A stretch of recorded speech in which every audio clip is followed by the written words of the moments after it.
What's up, sages? It's me, DMPaulG. Good evening, sages, or good morning, good afternoon, whatever. We'll stick with good day. Good day, sages. Welcome to another Lore Academia stream. Today is gonna be what are we doing today? Today we'll be reading the final adventure for the Moray trilogy. Oh, thank you for the follow. Uh oh, is that OB1? Uh it is. It's like Obeya1, OB1. That is a clever name. Good job. Okay. It's all right. I'm not gonna say. I was about to say thank you for the follow. I was not. Do you just dox yourself? It's okay. It's okay. It's okay. It's alright. There are like millions of Alex in the world. Nobody's interested in doxing you. Yes. I know yesterday there was like a stream name. Oh no, sorry. A Twitch name was like a first name and last name, right? We're hoping that's its real name. Uh You have nothing. Oh, don't say that. Don't say that. But again, welcome to the stream. Here, what do we do here? Yes. So again, for those who don't know, I'm Paul Gabet, also known as DMPaulG.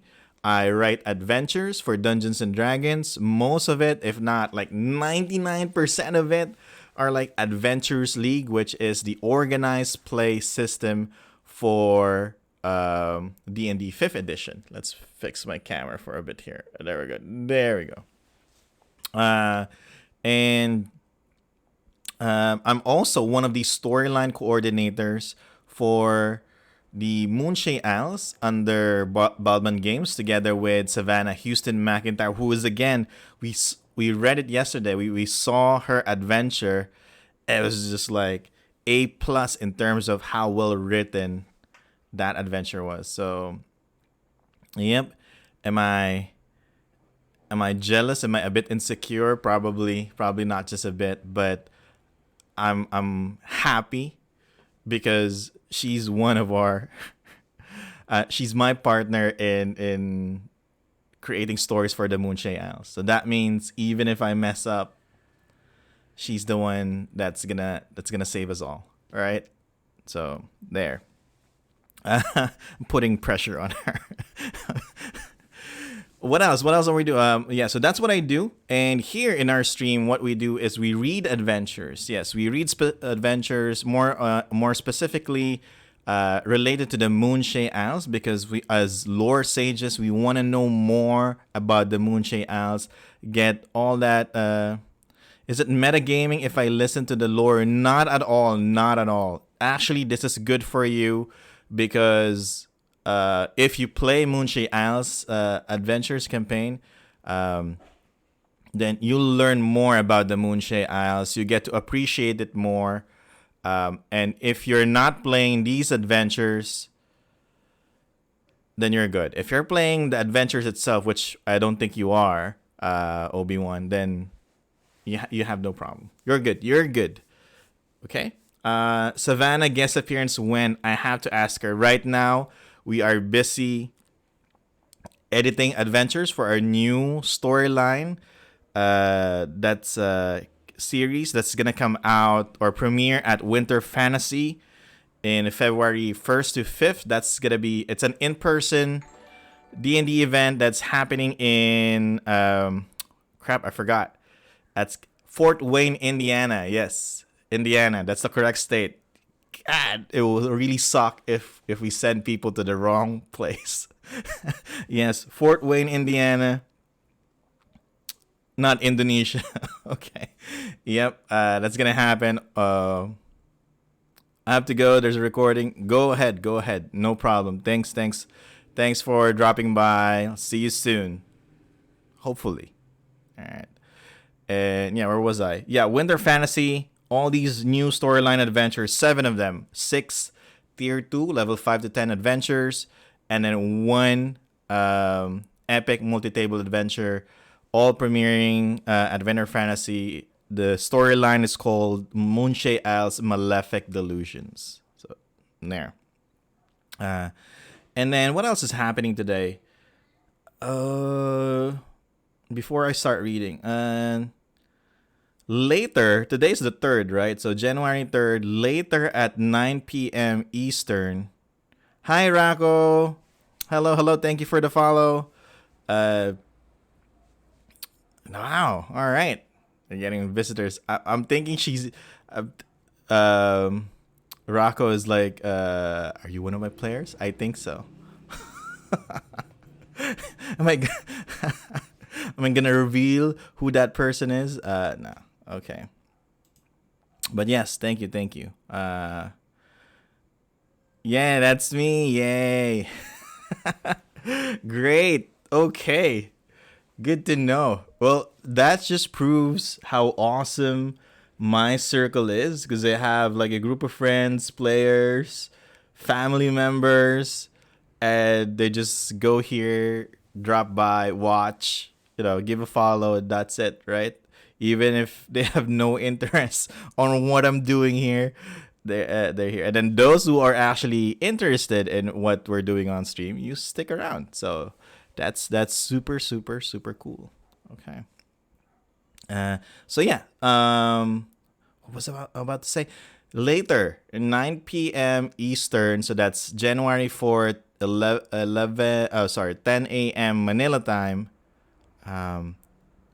There's gonna be a stream from Balman Games.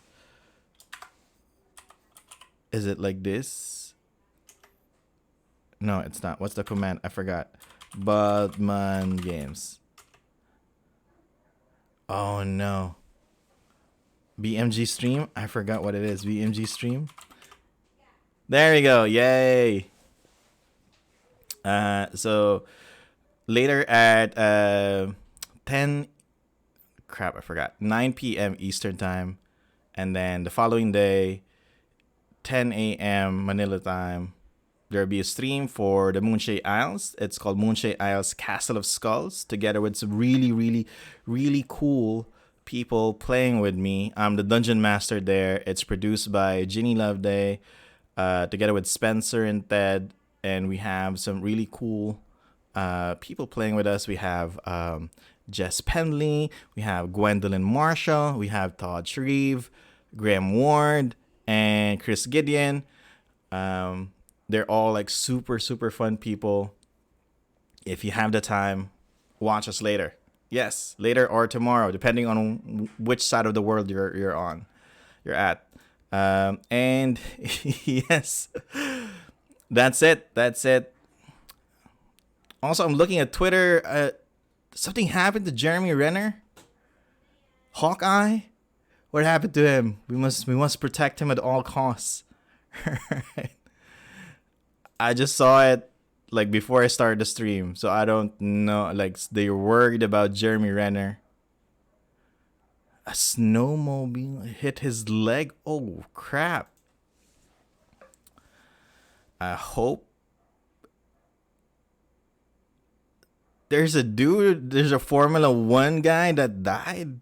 What's happening? Is this an omen? I knock on wood. I hope not. All right. Everything is gonna be okay, because you know what? We're gonna get out. We're gonna get out of Moray. This is the last adventure that we're gonna read, and hopefully this will help us and the world, the real world, to be better.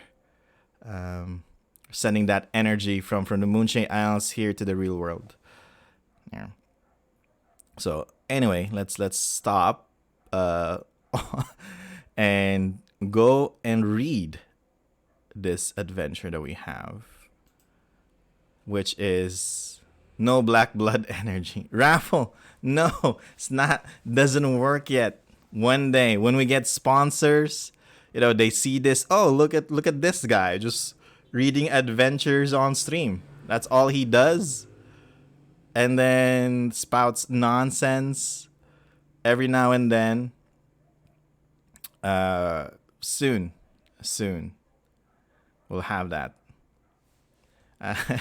Anyway, Rising Shadows. This is the storyline that we'd be following. This is the latest set of events that has happened in the Moonshae Isles, which is located west of Faerun, the continent of Faerun, in the Forgotten Realms, or west of the Sword Coast, more specifically, since more people know that place. There.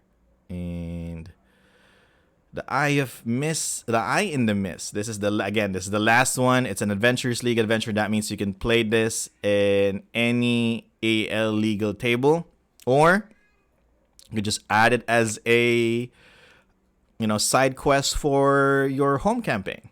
You can do that. What's really cool about this is that it's written by Eric Menge.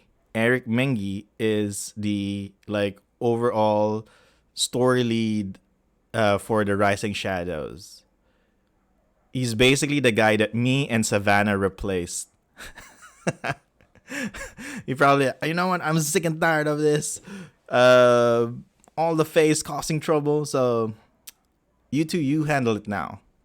Or probably he's with the Fae now. No, he probably won't say that because he loves the Fae. So probably, you know what? I'm gonna be with them, hang out, chill, drink tea, and you do all this logistic stuff. All right, it's not my problem anymore. Hey, Ninja Girl. All right, so we got more people here. Thank you very much for staying, or for dropping by. Anyway, yeah. So Rising Shadow, The Eye in the Mist. This is what we're reading right now. And yesterday was really, really good adventure. It was well written. It made me look at my adventures and just wow. There's a room for improvement, big room for improvement for me. So, which is a good thing.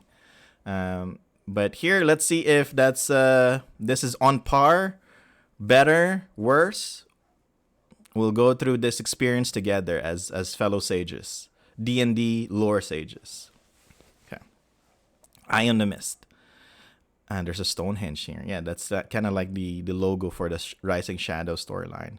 The events at Dinigal revealed evidence that a new threat to Fae and folk may have emerged on Moray. The ties to prophecy are too strong to ignore. If true, every moment is critical. The Earth Mother herself shudders as attention turns to the Eye in the Mist, a moonwell in the forest of Moray's eastern coast. Oh, wow. Okay, so I think this is going to be a very important part of Rising Shadows. And if I'm reading this right, because again, let's look at the story paths.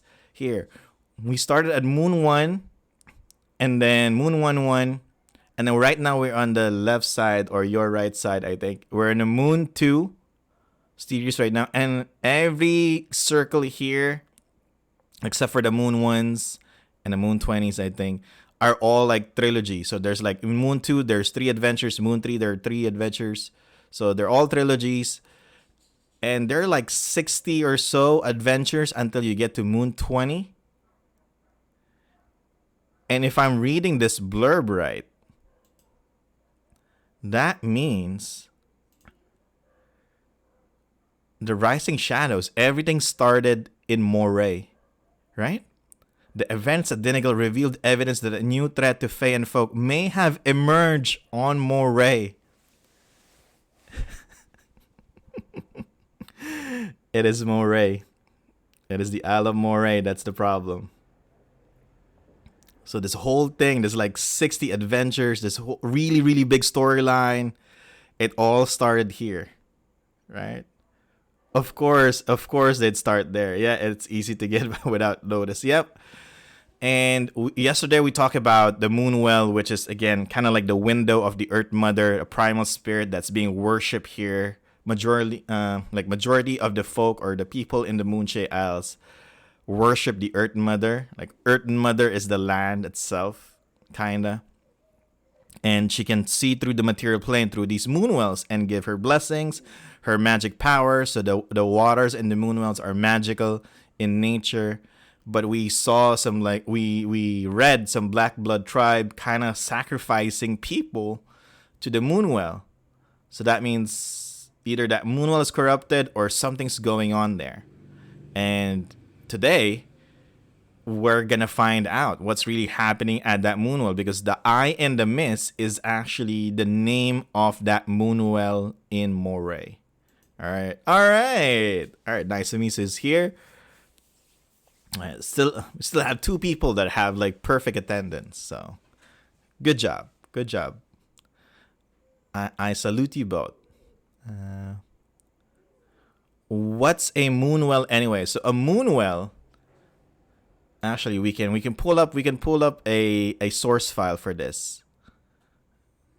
Yeah, I gave like a 5-second explanation of what that is, but I think we can do better. Let me pull up some source books here. So we're gonna pull up the Moonshae, the Rising Shadows regional guide. And we're going to read this soon. Like, we're going to read the whole thing. This is like 56 pages. One of these days, we're going to read all of that. Some of us who read, like, the Living Forgotten Realms Adventures have an idea who this purple dragon is. Not confirmed, but yeah, we have an idea. Moon, well. But yeah, one of these days, we're going to read. We're going to read it. We're going to read this thing. There. Just bear with me as I smash like the enter button here, trying to find there. Oh no, that's more hounds.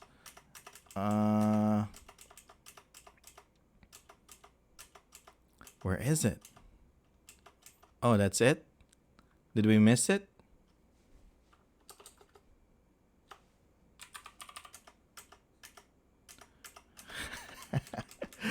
I suck at this. I'm so sorry. If you see a green box, that's the one that we're looking for.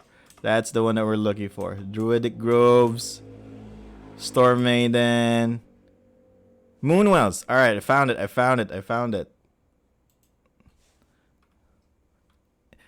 It's the Elven building in Warcraft.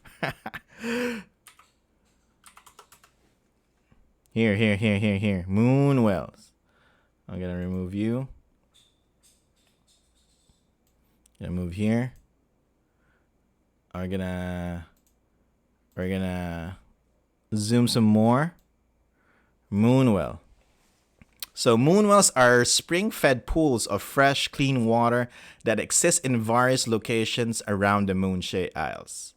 A moonwell usually appears in the middle of a deep and wild forest, providing the natural flora and fauna with a source of unspoiled water. In preceding centuries, the moonwells were thought to be gifts from the Earth Mother. Those who worship her, especially druids, kept a sacred vigil over these places. The waters of the moonwells were said to have magical powers, although what those powers were is not common knowledge. Various evil forces, including some dark deities, found ways to corrupt the moonwells, turning them into portals from which the vilest of beasts could emerge to threaten the safety and sanctity of the surrounding land. Over a century has passed since the moonwell's corruption. Since that time, it is thought that the Earth Mother dampened the primal nature of the moonwells, ensuring that no force could usurp their powers again. I don't think so, because we're about to read the adventure about the corrupted moonwell, I think. Practitioners of primal magic and worshippers of nature deities prophesy that in the time of greatest need, dedicated heroes of the Moonshae Isles will find a way to return the moonwells to their full power in defense of the homeland against an invasion from another world. Oh, wow. I hope that I'm still here. I'm still part of the Moonshae Isle teams when we reach this point.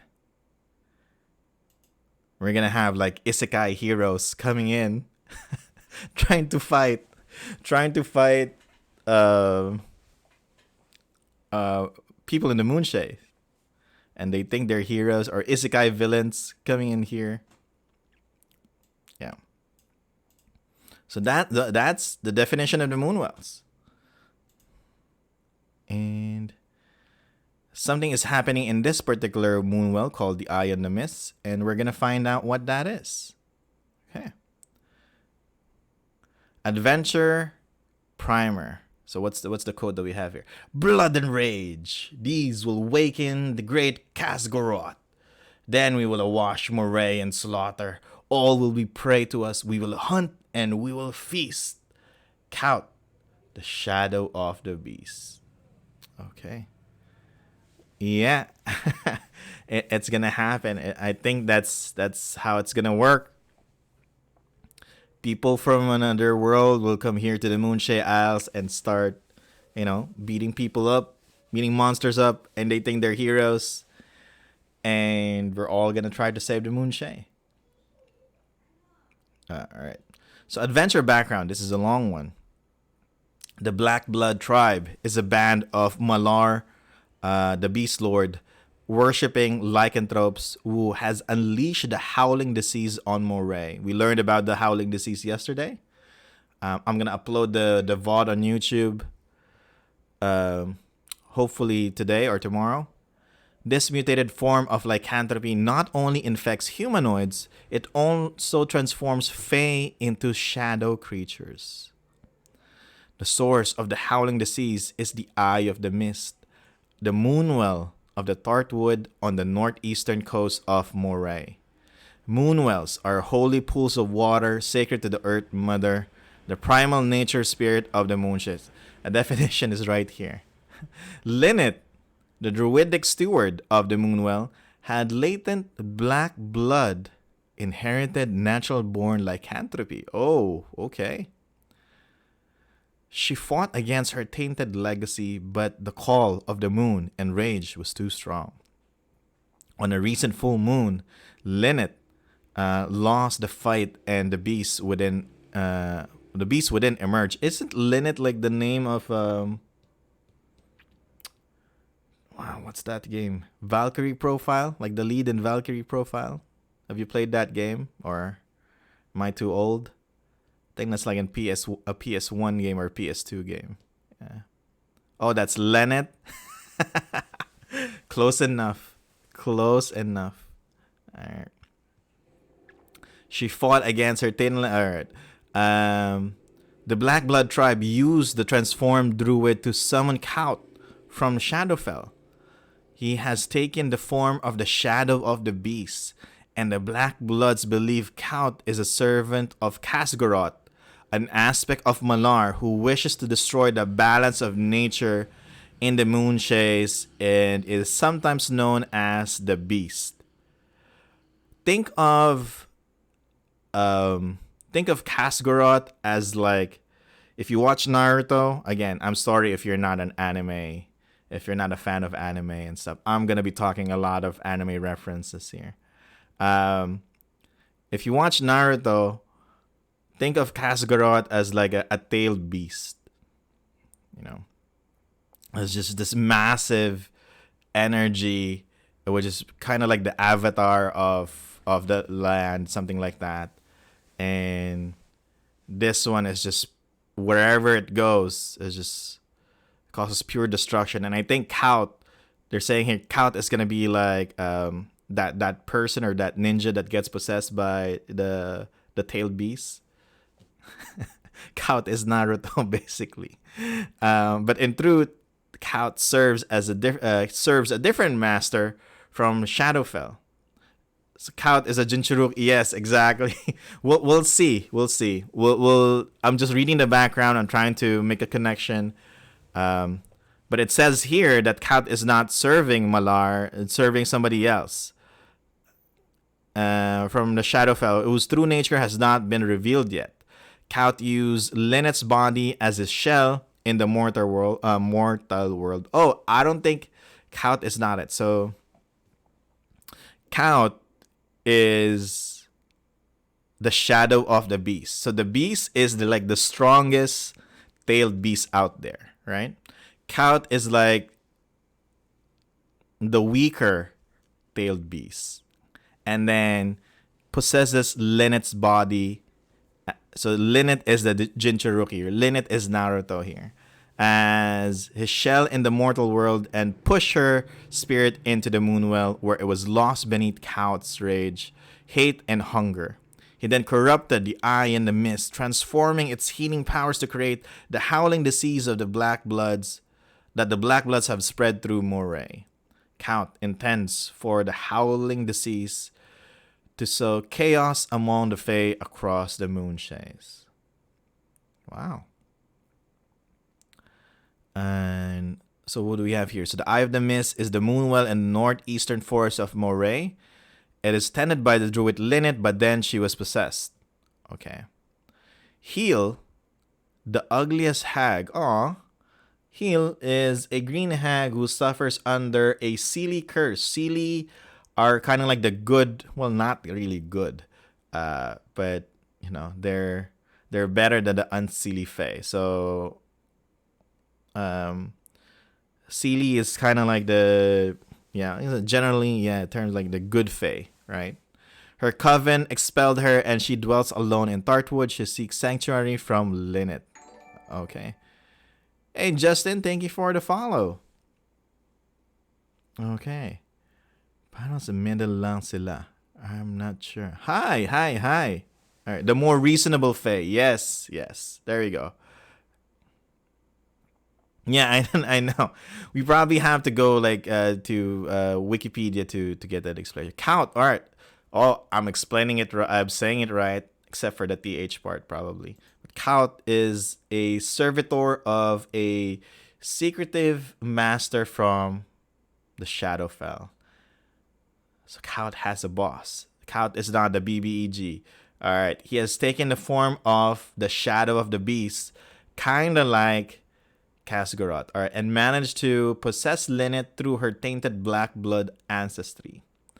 Count is using Linnet's body as a shell in the mortal world and corrupted the Moonwell in Tartwood. I thought nobody's gonna corrupt the Moonwell anymore, but here we are. He seeks to spread the howling disease and bring chaos and fear to the Fae of the Moonshaes. All right, so this guy hates the Fae. All right, Shadowfell is kind of like the opposite of Feywild, so okay. Cow is like crow's caw. Oh, caught? Caught? Is that how you? Is that how it's supposed to be? Caught? Count though sounds cooler.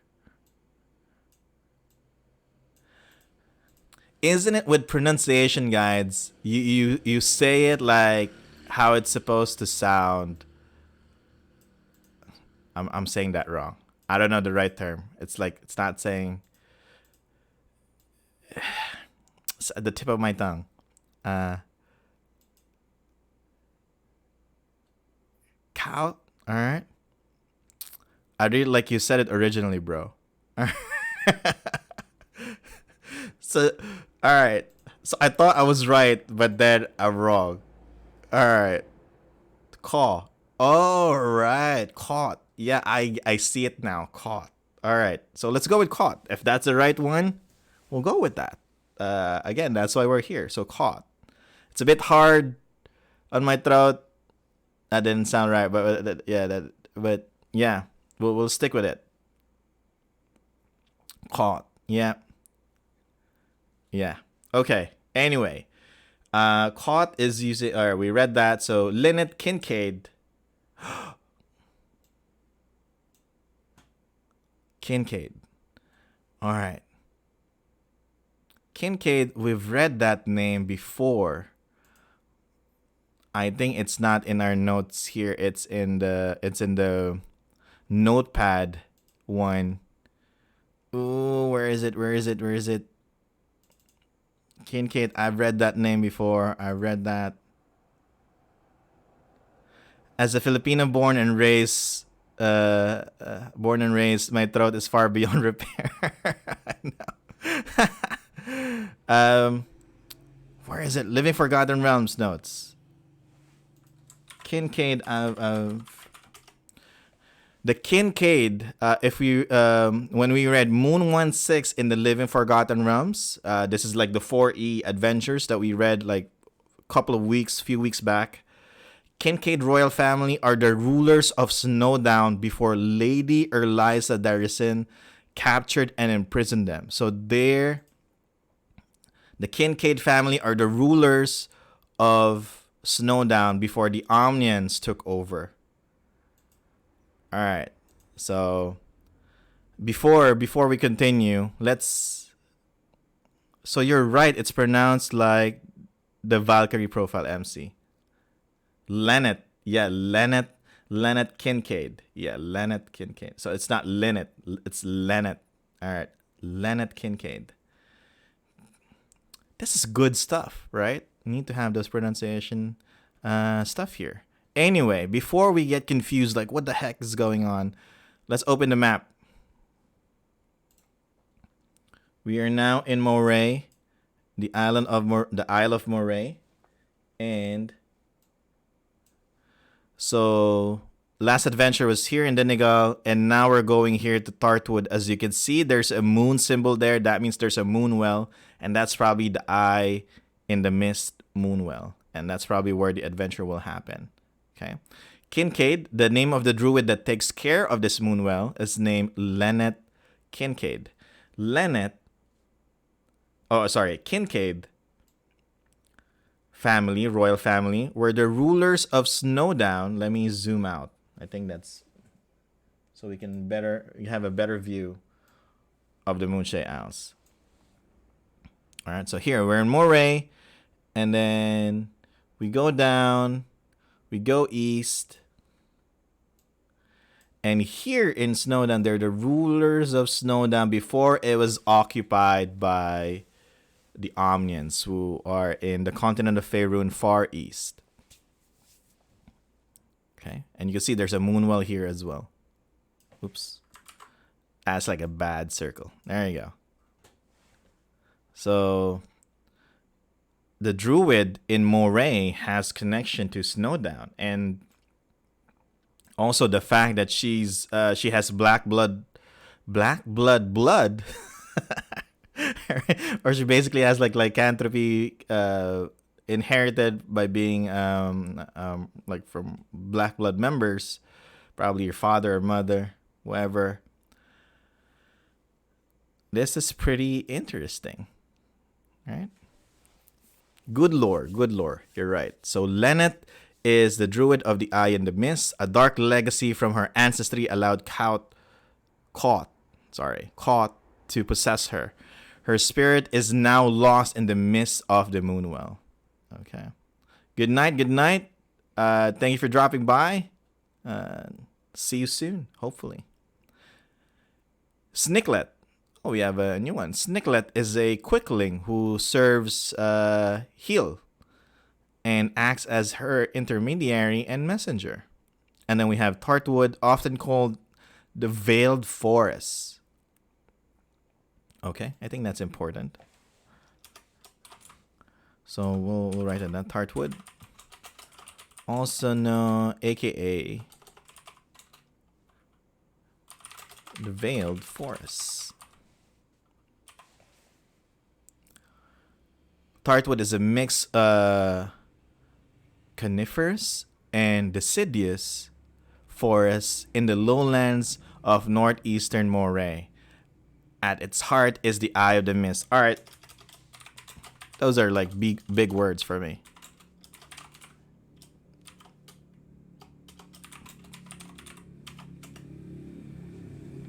First one is coniferous.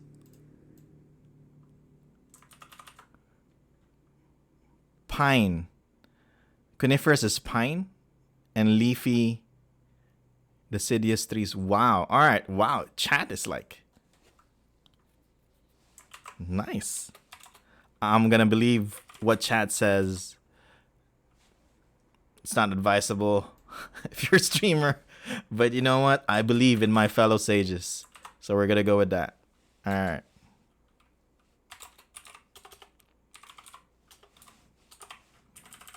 And our term here is kind of like the forest.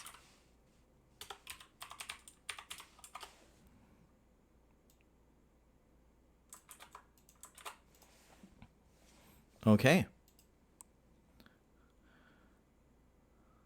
Conifers. Am I pronouncing it right? Conifers? All right. Conifers are usually evergreen, deciduous trees lose leaves in the fall and regrow them in spring. All right. Okay.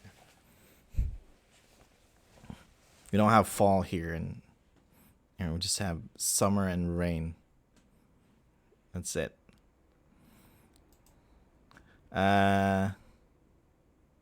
Okay. Good to know. Adventure overview. So this is what's going to happen in this adventure. In this adventure, we must find the source of the howling disease that plagues Moray. They find the source is an ancient of the Moonwell who has possessed a great druid and corrupted a Moonwell. And part 1, we must decipher the prophecy regarding the howling disease. So I think we read a prophecy at the end of the previous adventure. Party enters Tartwood looking for the source of the howling disease. They are ambushed by the Black Bloods and then approached by a possible ally. And then we meet Heel, the ugliest hag, who offers them a bargain. If they accept, she shares with them how to defeat Caught, rescued Lennet, and cleanse the Moonwell. And then the party ventures into the Moonwell to find a demiplane on the border of the Shadowfell. Excuse me. There they must overcome a series of tests to allow Lennet to escape. And part 5. Oh, is this going to be a big adventure? There's part 5? I think we're going to be here for a long time, everyone. There's part 5. Lennet and the party return to the Moonwell's Grove where the druid fights to regain control of her body. She needs the party's help to weaken Caught so that she can break his hold of the Moonwell, on the Moonwell. Okay. So adventure hooks. So if you're playing Adventures League or you're playing Moon2-2, you want to continue, this is what you use you can use these scenarios as like adventure hooks for your players. Or if you're playing a home game, you want to bring them to the Moonshae Isles, this is the adventure that you want to play. This is where you can see the adventure hooks. So let's see what we have. Prophecy revealed. So if we played Moon2-2 Army of the Unseen, which we did, we read it, we didn't play it. They begin in Denegal after uncovering a prophecy concerning the howling disease, which reads as follows. An eye turns in the mist as dark blood boils and churns. Vengeance and rippling that will quake through the noblest fae. Endless shadows will howl as reality unbinds, crying to the darkness that awaits in veiled lands. Doesn't sound as ominous when there's like a tricycle passing by or a motorcycle passing by. Anyway, give the party Appendix 4A. While the maddening impulse to write the words that they felt in Moon2-2 has faded, it doesn't stop the prophecy from visiting the adventurer's dream along with the visions of dark woods and whispered chants. Okay. In the adventure, if the adventurers wish to continue seeking a cure, they must follow the clues to find the eye in the mist. Just Philippine things. Yeah. I can't do anything about that. Again, my office is like in front of the street. It's already 11:44 p.m. here in the Philippines, but as you can hear, motorcycles, tricycles, for some reason they're really busy at this hour. You gotta go fast. Yeah. So we have that. What's this? So a troubled mother. If none of the characters have played Moon2-2 Army of the Unseen, they begin this adventure in Kaer Morhen, which is kind of like the like the capital in the isle, not really capital, but like the biggest, like the city in the Isle of Moray. The party is approached by Seren, a wood elf archer. All right, we know her. And her son Andres, who resides in Denegal to the south, recently found a book that has a dread prophecy in it regarding a howling disease. She wants to learn more about it, and we read it. This is what, same thing, same prophecy. Okay. Once the characters read the prophecy, it haunts their dreams as they have visions of dark woods and whispered chants as if they played Moon2-3. All right, this is good. So playing Moon2-3 is so good. It is great, but you're not required to play it, it seems, because once you get the prophecy, you'll start to have visions of what happened in Moon2-3. All right. Or at least the chants that you hear in Moon2-3. Okay. Saren also wants the party to find her, and they are done investigating the prophecy. Okay, we got that. So, role-playing Saren, we're not really going to read that because, again, we read that yesterday. But she's a lure elf, lives in Sonoria, and what's this? She's basically looking for her son. Son died. And yes, if you're not reading the title of the stream, there's going to be tons of spoilers here because we are extracting lore from this adventure. But if you're not playing this adventure, you're all good. Or if you have short-term memory like me, who's probably going to forget this in a few days, same thing. Good job for you. And then for lycanthropy, how we're gonna deal with it, we read that yesterday, so we're gonna skip that part. We need more time. This is a long adventure, so we need all the time we can get to get through all of this. So part 1, deciphering a prophecy. Make it clear to the party that they need to investigate the prophecy. This is the quest. This is what we're gonna do in this adventure. It gets in their head and fills their dreams. These adventurers have supernatural urge to find out what these words mean. Okay, so it's kind of forcing you to seek out and learn what the prophecy is all about. Anyone they talk to in the Moonshaes about this supernatural urging believes that this is caused by the Earth Mother, who commonly works through omens, portents, and prophecies. And we get Appendix 3A for the map of the Southern Moonshae, including Moray. Okay, so let's go. Let's go to those handouts. So the Moonshae, we got that. Oh, and this is 4A, which is basically the prophecy.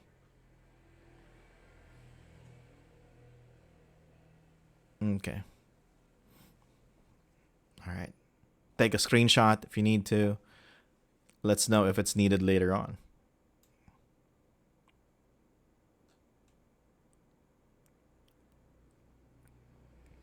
And then what happens? Where are we? Part 1. If the party studies the prophecy, we can make an insight check or investigation check, and we can get some of the points below. Okay. So what do we get? An eye turns in the mist. This seems to be a metaphor or reference to something supernatural. Dark blood, about the tribe of the black blood. Okay. Noblest Fae implies that the Fae are involved, or probably the Lachey, which is kind of like the noble Faes here in the Moonshae. Endless Shadows seems to be a reference to a specific menace or a foretelling of doom. Veiled Lands. This seems to indicate a specific place, perhaps one that is commonly hidden or cloaked in fog. Okay. And the party can make lore checks. We're doing lore checks and understand that more about these passages. Find a lead of where we need to go and find out more about this prophecy, right? And the eye turns into the mist. So if we get a religion check, one of the two moon wells on Moray is known as the eye in the mist. Oh, all right. A moon well is a font of power of the Earth Mother, a primal nature spirit worshipped by the folk. Yeah, exactly. Straight up lore. Each moonwell can be found in a grove tended by a powerful druid. This druid has access to the powers of the moonwell and can influence the forest. So the druids, that's what I'm saying. You don't mess around with the druids here in the Moonshae Isles because, again, they, especially if they're tending the moonwells in the Moonshaes, they are powerful druids. Okay?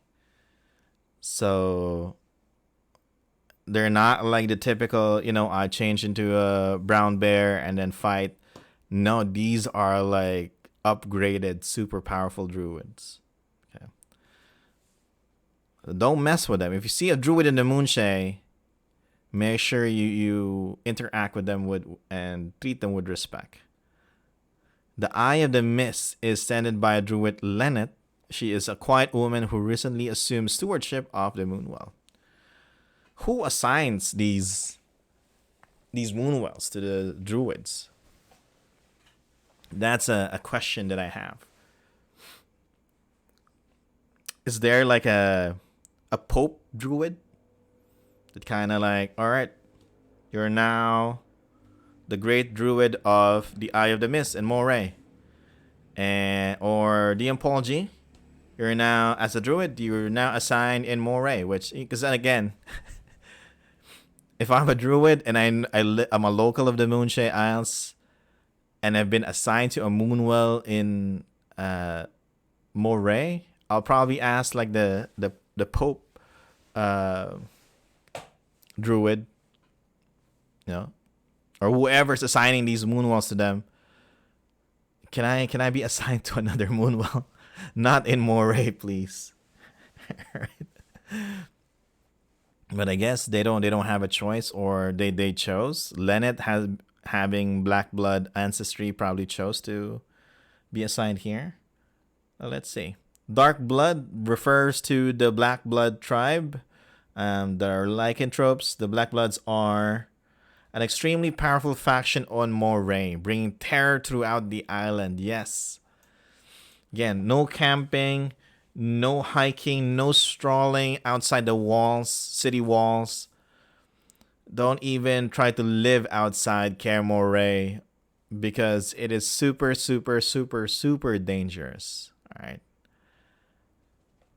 Because of the Black Blood tribe. These lycanthropes, were-rats, werewolves, they don't care. They just kill people. Just, They say it's for a divine reason, right? That like it's an obligation that they have for their god, deity Malar. But that's worse, That means they feel like they have a holy obligation to hurt people, which is not good. What else?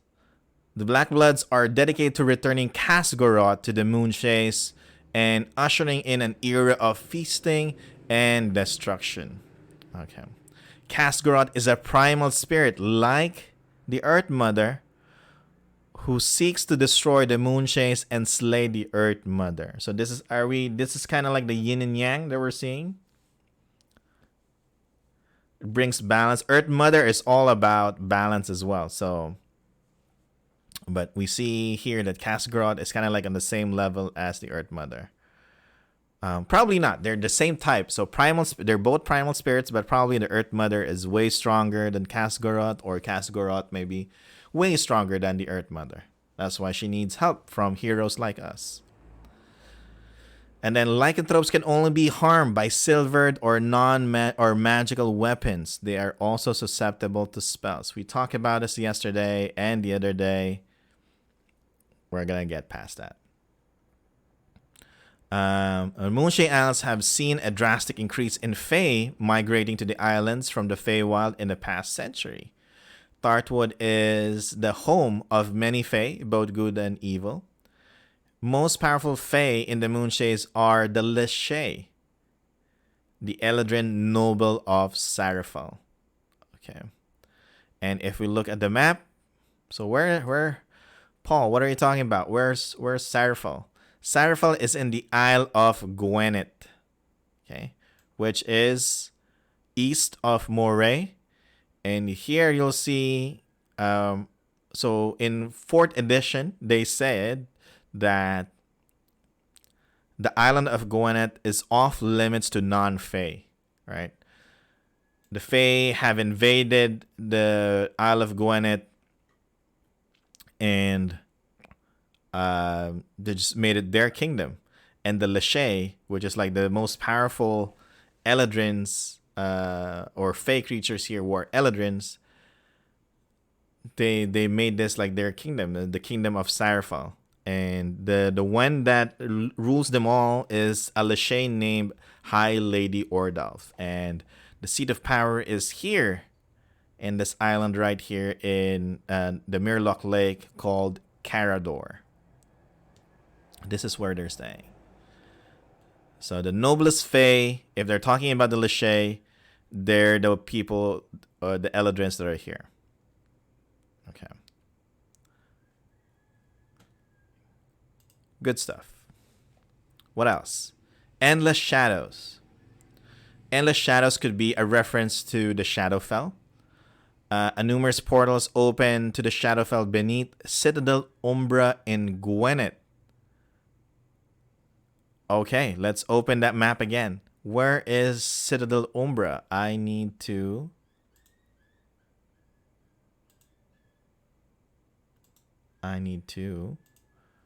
There we go. Oops. Right here, Citadel Umbra. This is like northeast of...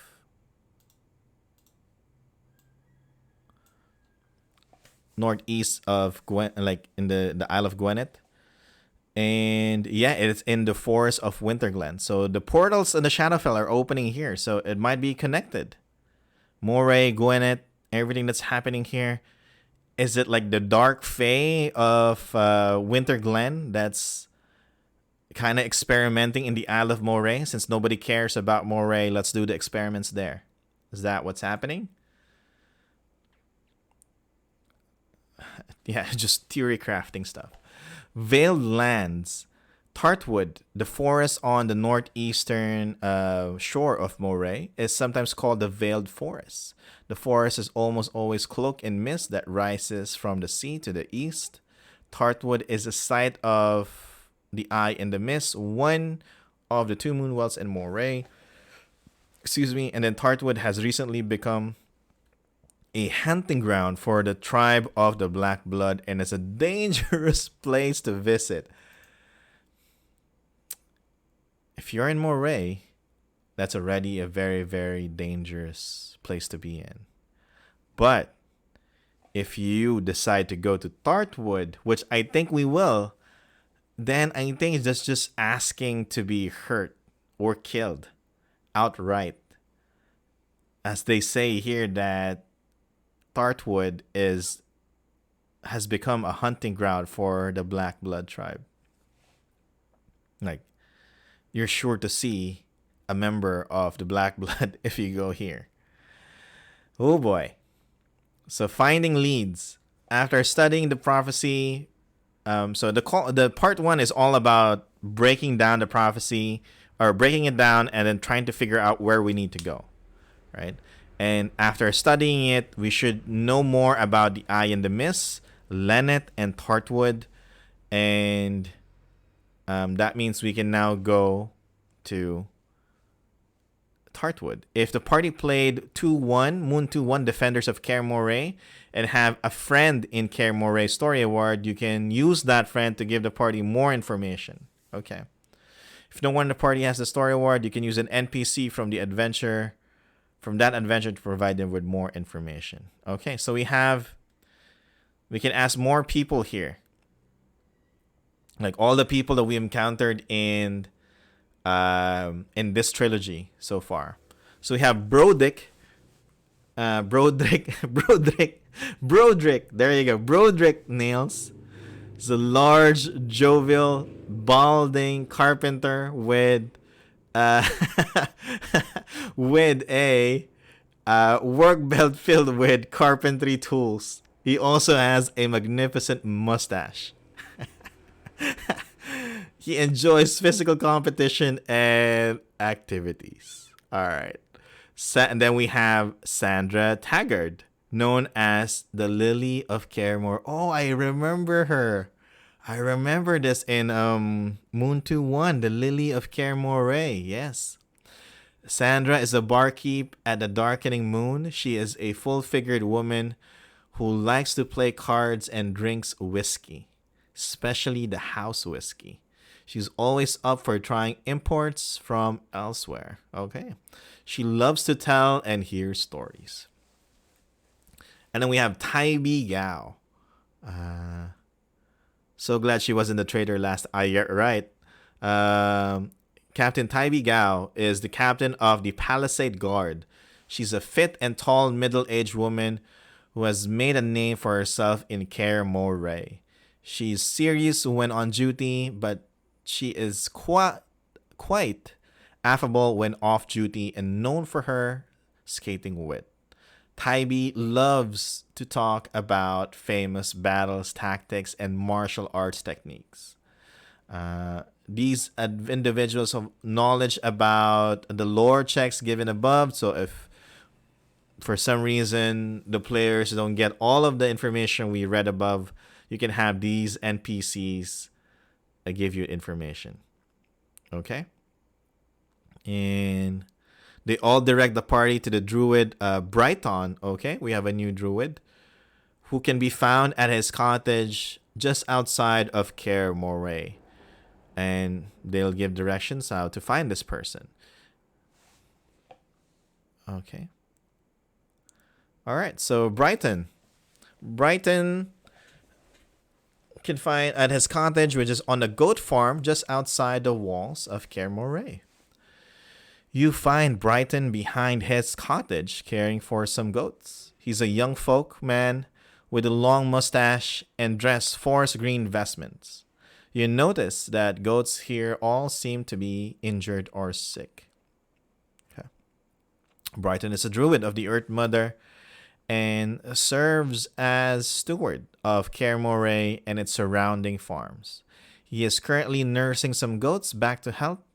If we have the Hero of Denigal or Defender of Caremore story awards, Brighton recognizes us immediately and very impressed with our accomplishment.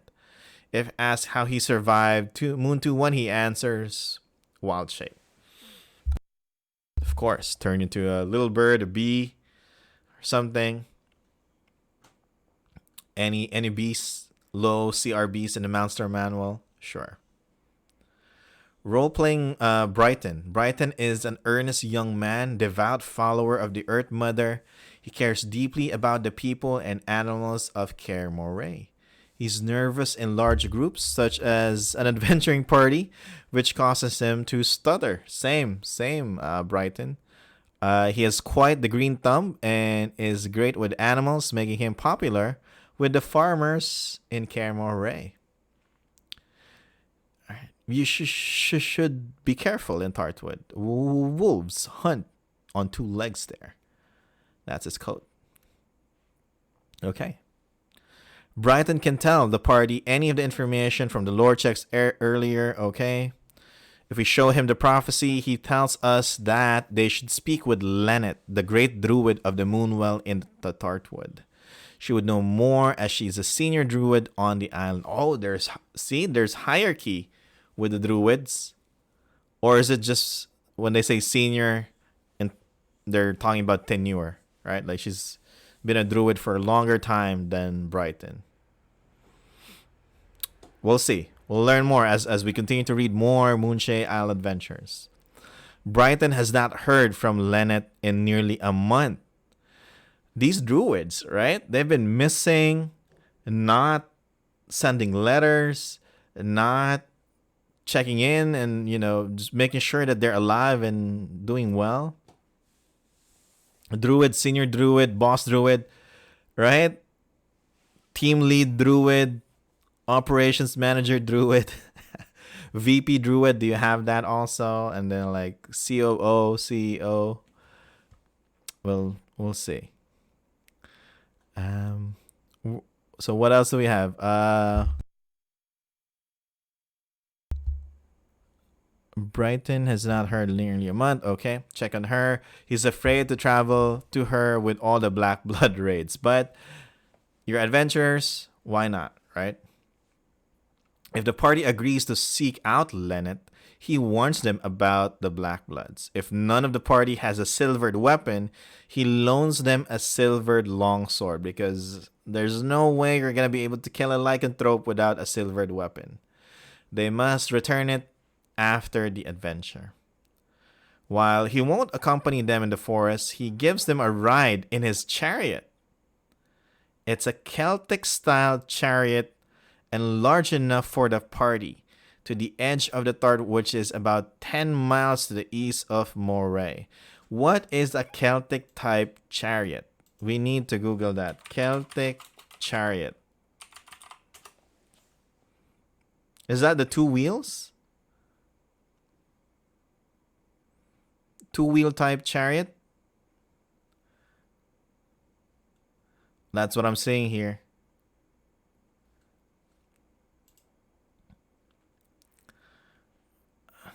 This is probably a dumb question. But isn't this a Roman chariot? Like, isn't this what the Romans used? Or are Romans Celtic? That's so stupid. No.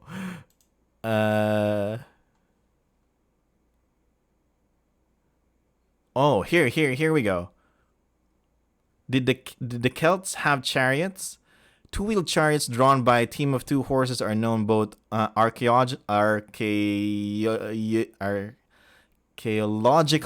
and artistic evidence such as coins and burials. According to Romans, the Celts used their chariots to get into the fray and intimidate their enemies before jumping off and fighting on foot. So these are Roman chariots. That's what Google said. So according to Romans, the Celts used their chariots, used the Roman chariots to get into the fray and intimidate their enemies before jumping on and fighting on foot. That's what Google said. So learning more about it. Okay.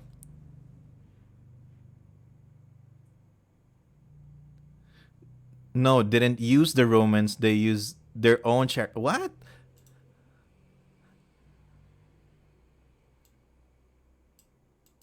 Oh, I'm so stupid.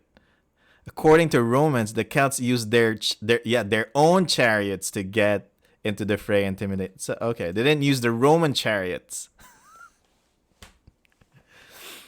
Misinterpreted that. Yeah.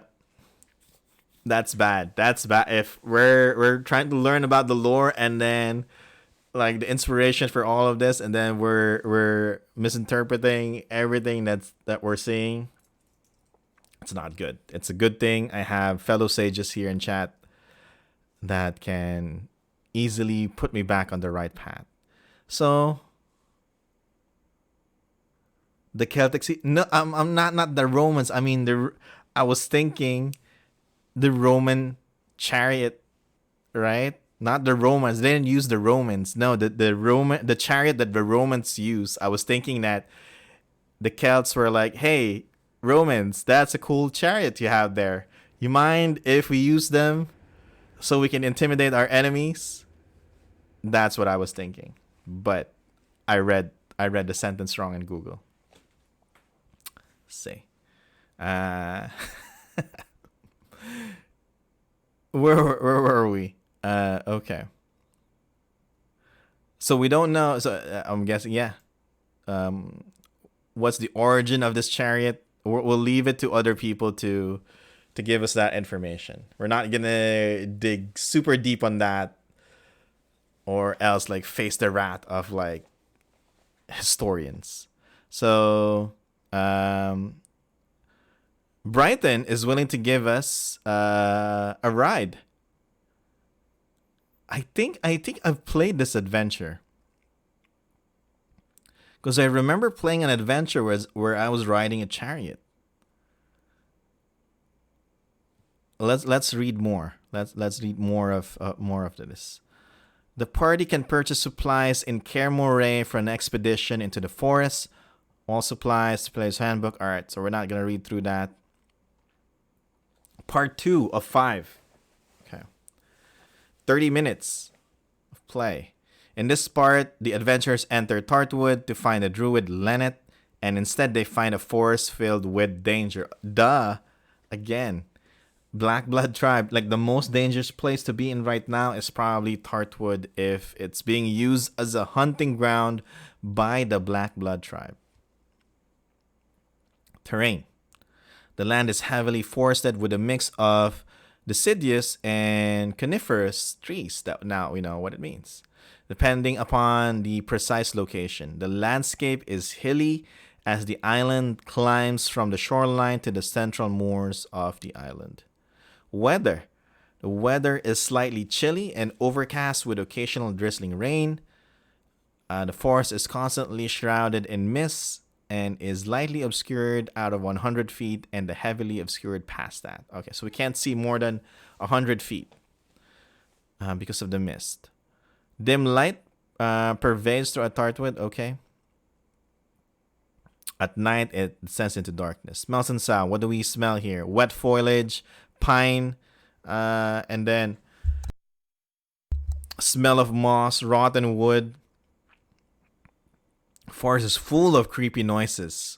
Which creepy noises? Do we hear like a group of D&D nerds seeking to play, trying to find a schedule to play D&D? Are those like the creepy noises? Like, come on, play with us. That's probably not, but Broco's cause, yeah, house, yeah. Probably that'll be the creepy noises that day. That's probably more appropriate. Yeah, you're right. You're right, chat. Okay. So Tartwood is 10 miles away from Kaer Morhen. We are given a ride by Brighton on his chariot. We can travel however we please. I'm a creepy noise. The local DM, hey, you want to play? And they're all like in Tartwood because that's probably the hub where you can find other players, right? Hey, I hear creepy noises. That's probably where all the D&D players are at. Let's go. Are you ready to meet the local DM in your area? Visit us in Tartwood, only 10 miles away from Kaer Morhen. Nothing bad will happen to you, I swear. Brighton's chariot devours the miles. Wow, that's a good use of devour. Okay. Brighton's chariot devours the miles between Kaer Morhen and the Tartwood, so you're going really fast. The open moorland is perfect terrain for the chariot, and Brighton likes going fast. When you reach the edge of the forest, the terrain slopes down and the foliage becomes denser until it becomes thick forest. Mist stubbornly lingers in the hollows, and you can see a small hunter's path winding its way into the forest. Yep, you want to go fast if you're traveling in Moray, unless you want to be dead, right? If one of these lycanthropes see you and they chase after you and you're slow, goodbye. Yeah, Brighton likes it likes it fast, yeah. Brighton tells the party that the Eye of the Mist can be found in a dell at the center of the forest. What is a dell? I know a dell is a computer. That's it. There's another meaning for dell. Dell meaning a small valley, usually among trees. So stupid. Okay, so it's a small valley. All right, found in a small valley. The computer is named after a dell. I'm thinking that that's it, right? The computer is named after Adele. Yep. I'm hoping that is the case because it's not like, hey, you know what? Let's name this part of land here Dell, like the computer.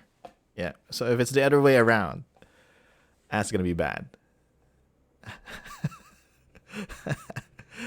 uh, the party can take a hunter's path or just trailblaze through the trees. Okay. Either way leads them to Area B. Now we're in Area B. What happens here? Okay.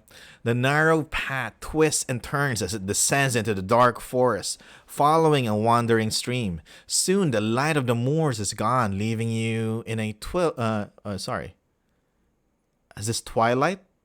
No, twilight? I'm thinking it's twilight. Is twilight a word?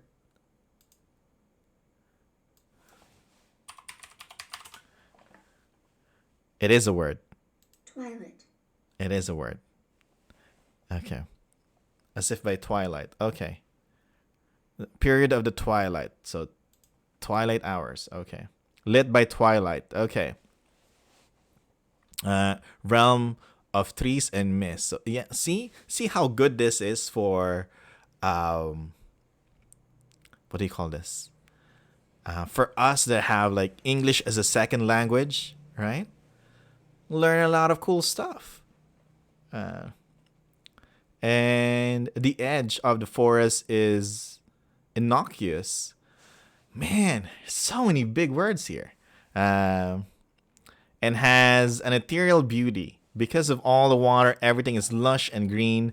The forest becomes creepier as the party ventures deeper into the woods. After an hour of traveling down the path, we encounter an effigy left by the Black Bloods. No check is needed to notice it. Ahead of you, near the path, you see some sort of figure, either floating above the forest floor, beneath a tree branch. It's humanoid, but you can't make out more about it because of the mist. The effigy is about 60 feet away from the party, okay? Hanging from the tree near the path is an effigy made from the skull and rib cage of a deer. Oh boy. The bones are lashed to a wooden pole which supports the spine and acts as a prop for the skull. A drape of rotting wool hangs from the effigy that stares back at you with empty eyes. Okay. If we make a history check, we know that the effigy is made by the Black Blood tribe as a warning. I think I played this adventure.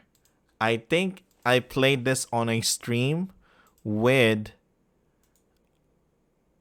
Ghostlight RPG. I was invited to play a game and I used a character named Ragvala. Oh, no, not Ragvala. Coin Maker for this. Ghostlight RPG. I'm searching it in Google. On YouTube. And playlist. Yeah, I played like two episodes of like their Rising Shadow adventure.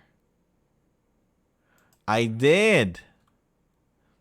And the title is The Eye in the Mist. So I have played this adventure. I have completely forgotten. And now the memory is coming back. I'm gonna share the link. Yeah, I'm not gonna forget that. That's kind of like a horror story in the main. Like, what's that documentary? Film, that horror film where they're like in the forest. Blair Witch Project. Nailed it. There you go. That one. Yep. That's the one. It gave me that feeling, or at least like in my head, that's what I'm seeing, and that's why I remember this. This is that's the video. If you want to watch it, I think it was Eric Menge or DM for that. Yes, Eric Menge was our dungeon master for that. So if you want a live play, actual play of this adventure, you can go there. Yeah, and made by Ghostlight RPG, one of the nicest people out there. Yeah. Okay. Anyway, what else? So I'm remembering this now. Okay. So warning: the effigy is part of Black Blood ambush and is actually a scarecrow using its false appearance power. It's actually a monster, I think. The rest of the ambush consists of a werewolf and 2 wolves. They sneak up the party from the side while they interact. So while we're trying to figure out what this is, what this effigy is all about, it's just a warning. It's not a warning because, boy, you're in the Isle of Moray and you're in the hunting grounds of the Black Blood tribe. We're not going to give you a more warning so you can go away. No, this is an ambush. And the lycanthropes are about to devour you all. Right, exactly. Boy. So, unless you're what's this? Your character is like Kratos, right? I'm not gonna fall into this trap, boy. All right. And okay, perception check, surprise, all that stuff.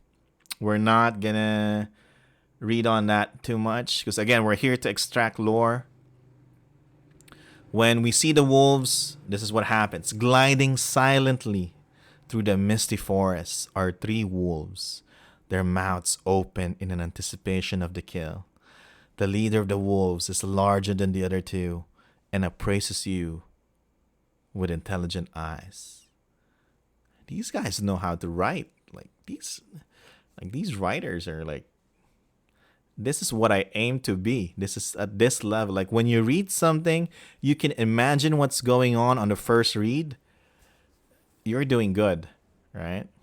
You're doing good. Especially in a game like Dungeons and Dragons, because it's a game of imagination. If you're a dungeon master, you have this as your tool to help you play the game. You read it once, your player gets the situation right away. They get what they're in for after just one reading of this box text. You know that this tool is good. This pre-written adventure is good. Because this adventure is a tool for the dungeon master to make you run games easier. There. And then after the fight, so it's just wolves. So is it a werewolf or wolves? I think it's not in bold. So usually in adventures, if it's a monster, I know we're fighting scarecrow and werewolves. A werewolf and 2 wolves. There you go. Okay, a werewolf and 2 wolves plus the scarecrow. Okay, we fight that. That's it, and then we push forward deeper into the forest. We notice that the forest takes on a sinister appearance. Why? What's happening? As you journey deeper into the forest, it becomes more unnerving. The trees have taken grotesque shapes, and their branches reach overhead like great wooden claws. Some of the knotholes of the trees look suspiciously like eyes. Silence and mist cover everything. The appearance of the trees is a symptom of Kot's corruption. The trees don't respond to any actions the party takes. They can chop down trees as they wish, but fires sputter and burn out because of the dampness. Okay. As we progress, as a dungeon master, you need to do your best to creep out your players.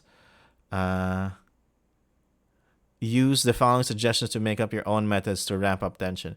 Silence. That's a harsh transition from creepy noises to yeah. So like in movies, like there's this one guy, like the lead guy, or probably the guy that's gonna die next. They go like, shh, you hear that? And then like a side character will go, what? And then the other dude will say, I don't hear anything. And then they notice like it's all quiet, right? And then somebody jumps in and like, or a monster jumps in, kills that guy who recognized that it's silent in the forest. Knothole seems to be watching the party as they walk through the forest. A wind sighs the words, "Come to me." The call of some jerk bird in a tree. Yep. A low moan. So these are some things that we can use to ramp up the tension here in this area. So good role playing scenario for your players and player characters, right? So what do they do while they're here in the forest? It's silent, and then one of this happens, right? Low moan or possibly a growl echoes through the mist-shrouded forest. Wolf prints cross the path. Are they the same group that ambushed the party earlier? You can't tell. An unseen bird, here we go. An unseen bird cackles in the boughs of the trees, almost as if in response to something one of the party said. Here we go. Here's that jerk bird. The mist forms clawed tendrils that drift across the ground as if searching for something. They can be easily avoided or dispersed. Okay. Off in the distance, the party can see another effigy that seems to be looking at them. These are harmless now and not scarecrows, and they all seem to be the one in sight. Okay, as if the effigies are luring the party deeper into the forest. Okay. This is kind of like the previous adventure. In Moon2-3, the one that we read yesterday, we're exploring Dinegal, the village. Now here we're exploring Tartwood. This is good because if you're playing Moonshae Isle Adventures, they're kind of these adventures fleshes out these settings, these areas. So when you run a campaign in the Isle of Moray, in Moon2-1 we were in Kaer Moray, so you know what's in there, or at least you have an idea. It's a walled city or walled place, and then you go to Dinegal, a village outpost, or an outpost just outside Kaer Moray, abandoned and full of these scary skulks, or basically fae that had howling disease. And then here in Moon2-3, we get to flesh out, or we see what it's like in Tartwood. And as dungeon masters, if you want to make more encounters here, you can use these things as reference. So this is good stuff. Not just an adventure, but as a resource for your Moonshae Isle campaign. Going back, a quick warning. I feel like I'm gonna sneeze, but it's stuck.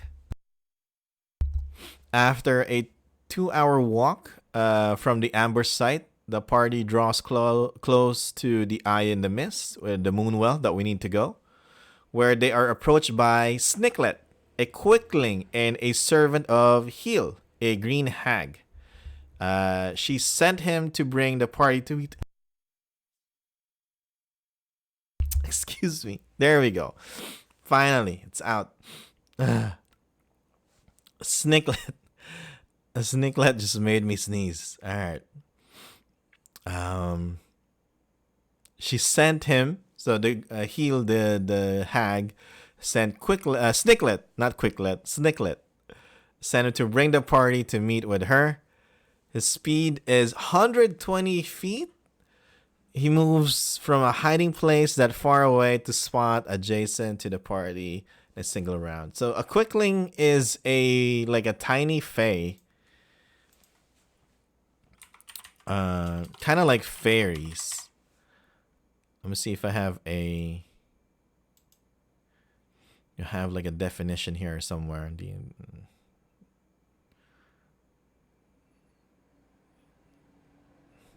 It's taking a while to load. Quicklings rocket through twisted forests. All right. And yep, they're just super, super tiny, but they cannot fly. That's the thing. So like it's fairies without wings and are super, super quick. And this is what happens. Hey, you. High-pitched voice says from below you. Looking down, you see a small fae who was not there a moment ago. He has violet skin, pale yellow hair, and is dressed in a jerkin and in hose. He sports two enormous yellow eyebrows that stretch off his face and end in a curl. Nice. His eyes twitch as he concentrates on his rapid-fire words. Don't go this way. The shadow of the beast will kill you. You need to talk to my mistress. Come with me. Okay. Snicklet warns the party of the danger that lies ahead and tries to convince them to meet with Hill instead. He won't refer to her as a hag right away, but a very wise fairy.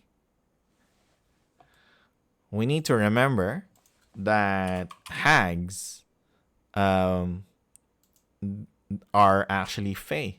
They in D&D and like their creature type is fae. So the forest trying to lure you to the eye in the mist, the shadow of the beast rules there, and you'll all certainly die. Then you'll all be dead and not able to listen. Stupid dead people can't listen. Okay, these are the things that Snicklet would tell us. You should meet with Hill. She needs you. You need her. She'll talk. You'll listen. Why are you waiting? Let's go. Now, now, now, now. I don't know why Hill wants to meet you, but she sent me to get you. That means this is super important and has to be done. Chop, chop. It is safe to meet with Hill. She needs you and won't harm you. Cross my heart and hope to die. Stick a needle in my eye. Okay. It is not far at all. Maybe minutes walk. Oh, wait, you lumber. So more minutes. So many minutes. Why are you so slow? Snicklet doesn't want to fight and runs away if... Okay.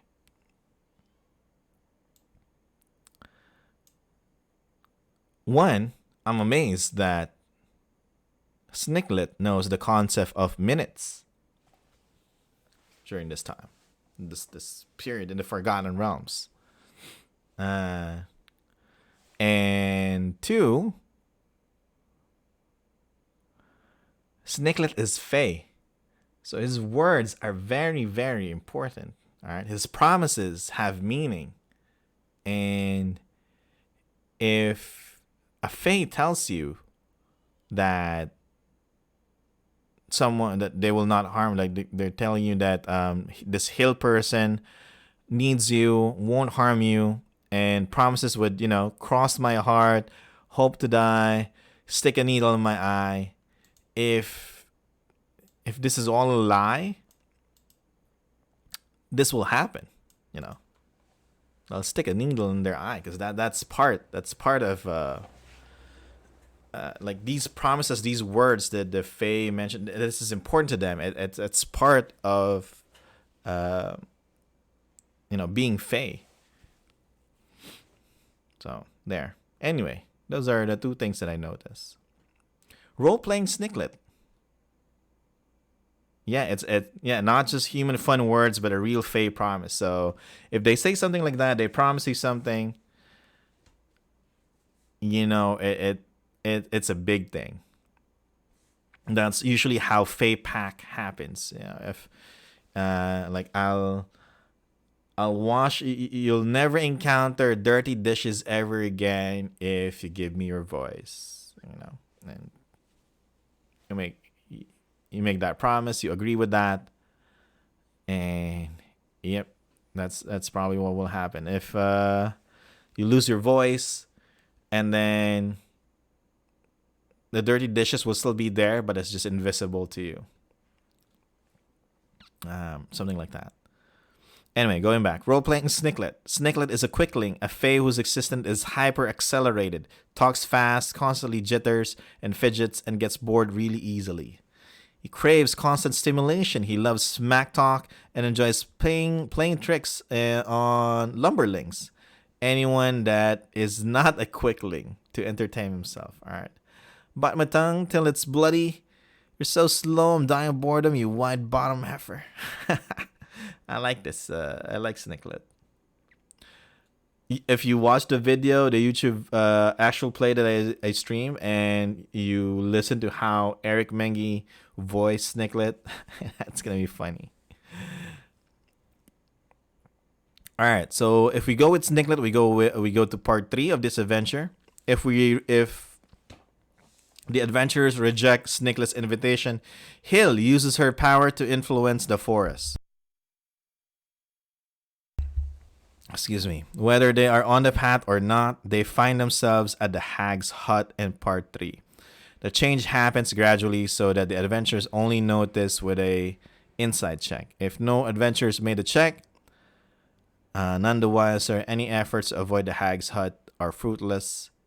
Okay. Yeah. Hill cast railroad. This is my only problem with that. Of course, we're reading it as a dungeon master, so we know that it's supposed to be railroaded to part 3, right? To meet Hill.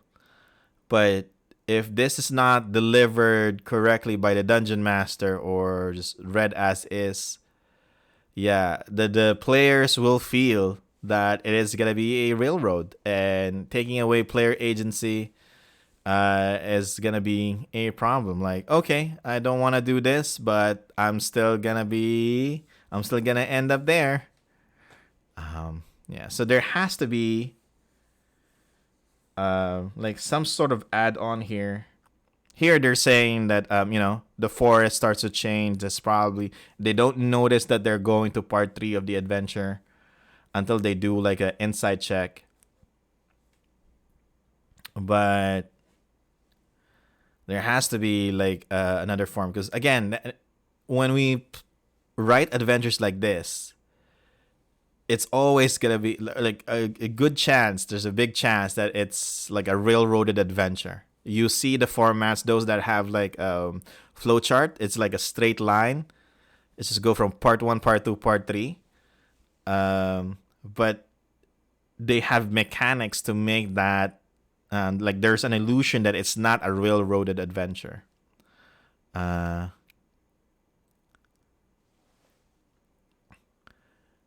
Railroad is when you're forced to go somewhere regardless of narrative. This is a character purposely directing people. But the thing here is we rejected the invitation. Like, we don't want to go to Hill's place, right? And Hill is the one that is kind of railroading us. That's what I'm saying.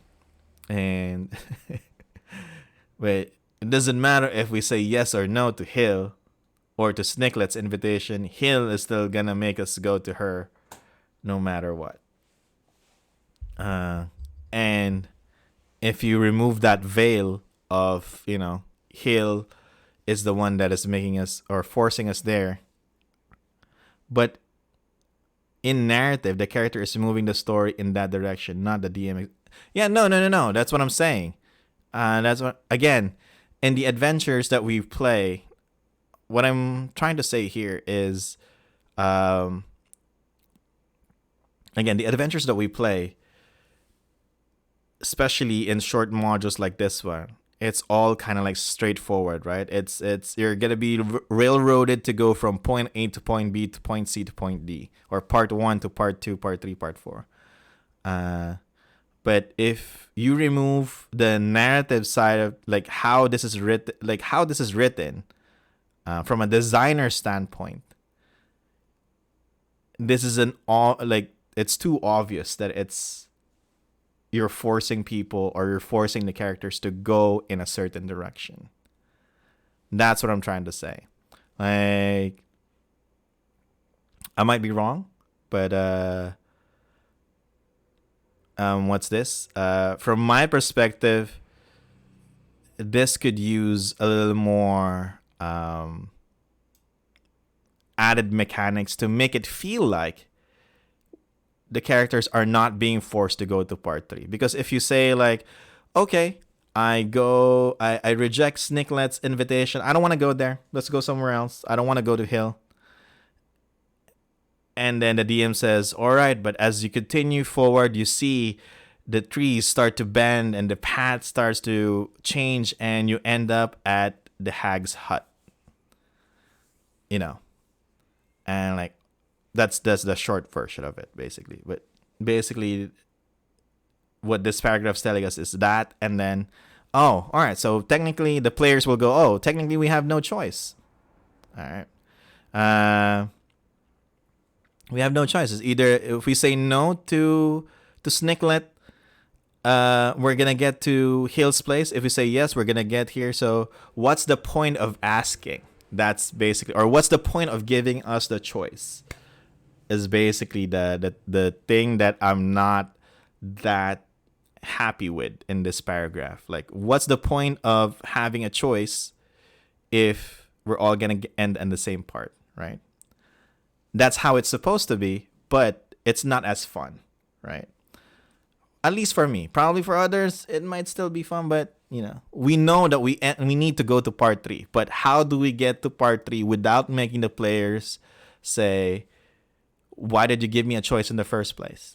We're all gonna end up here anyway.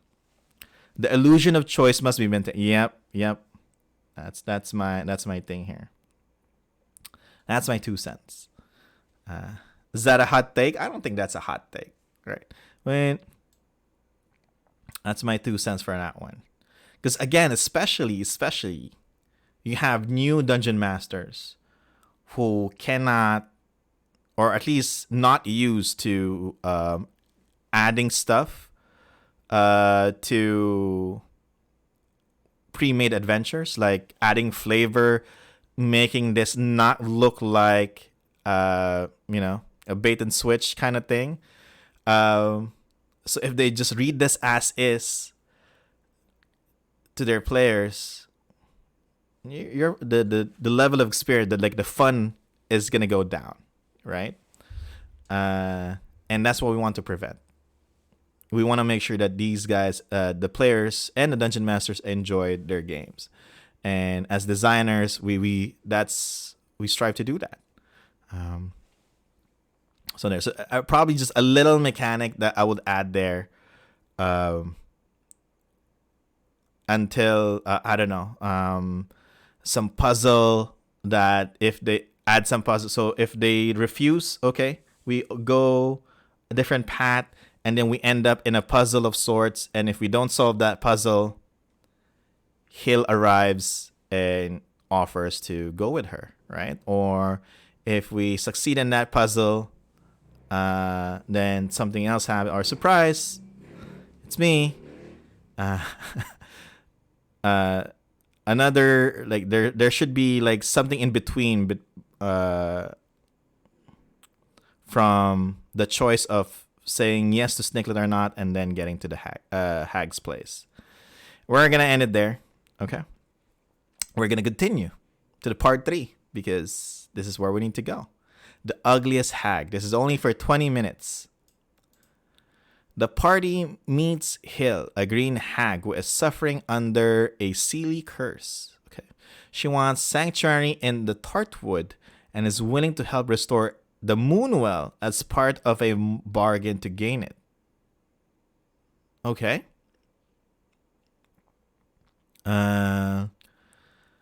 The cottage of the ugliest hag is 1.5 miles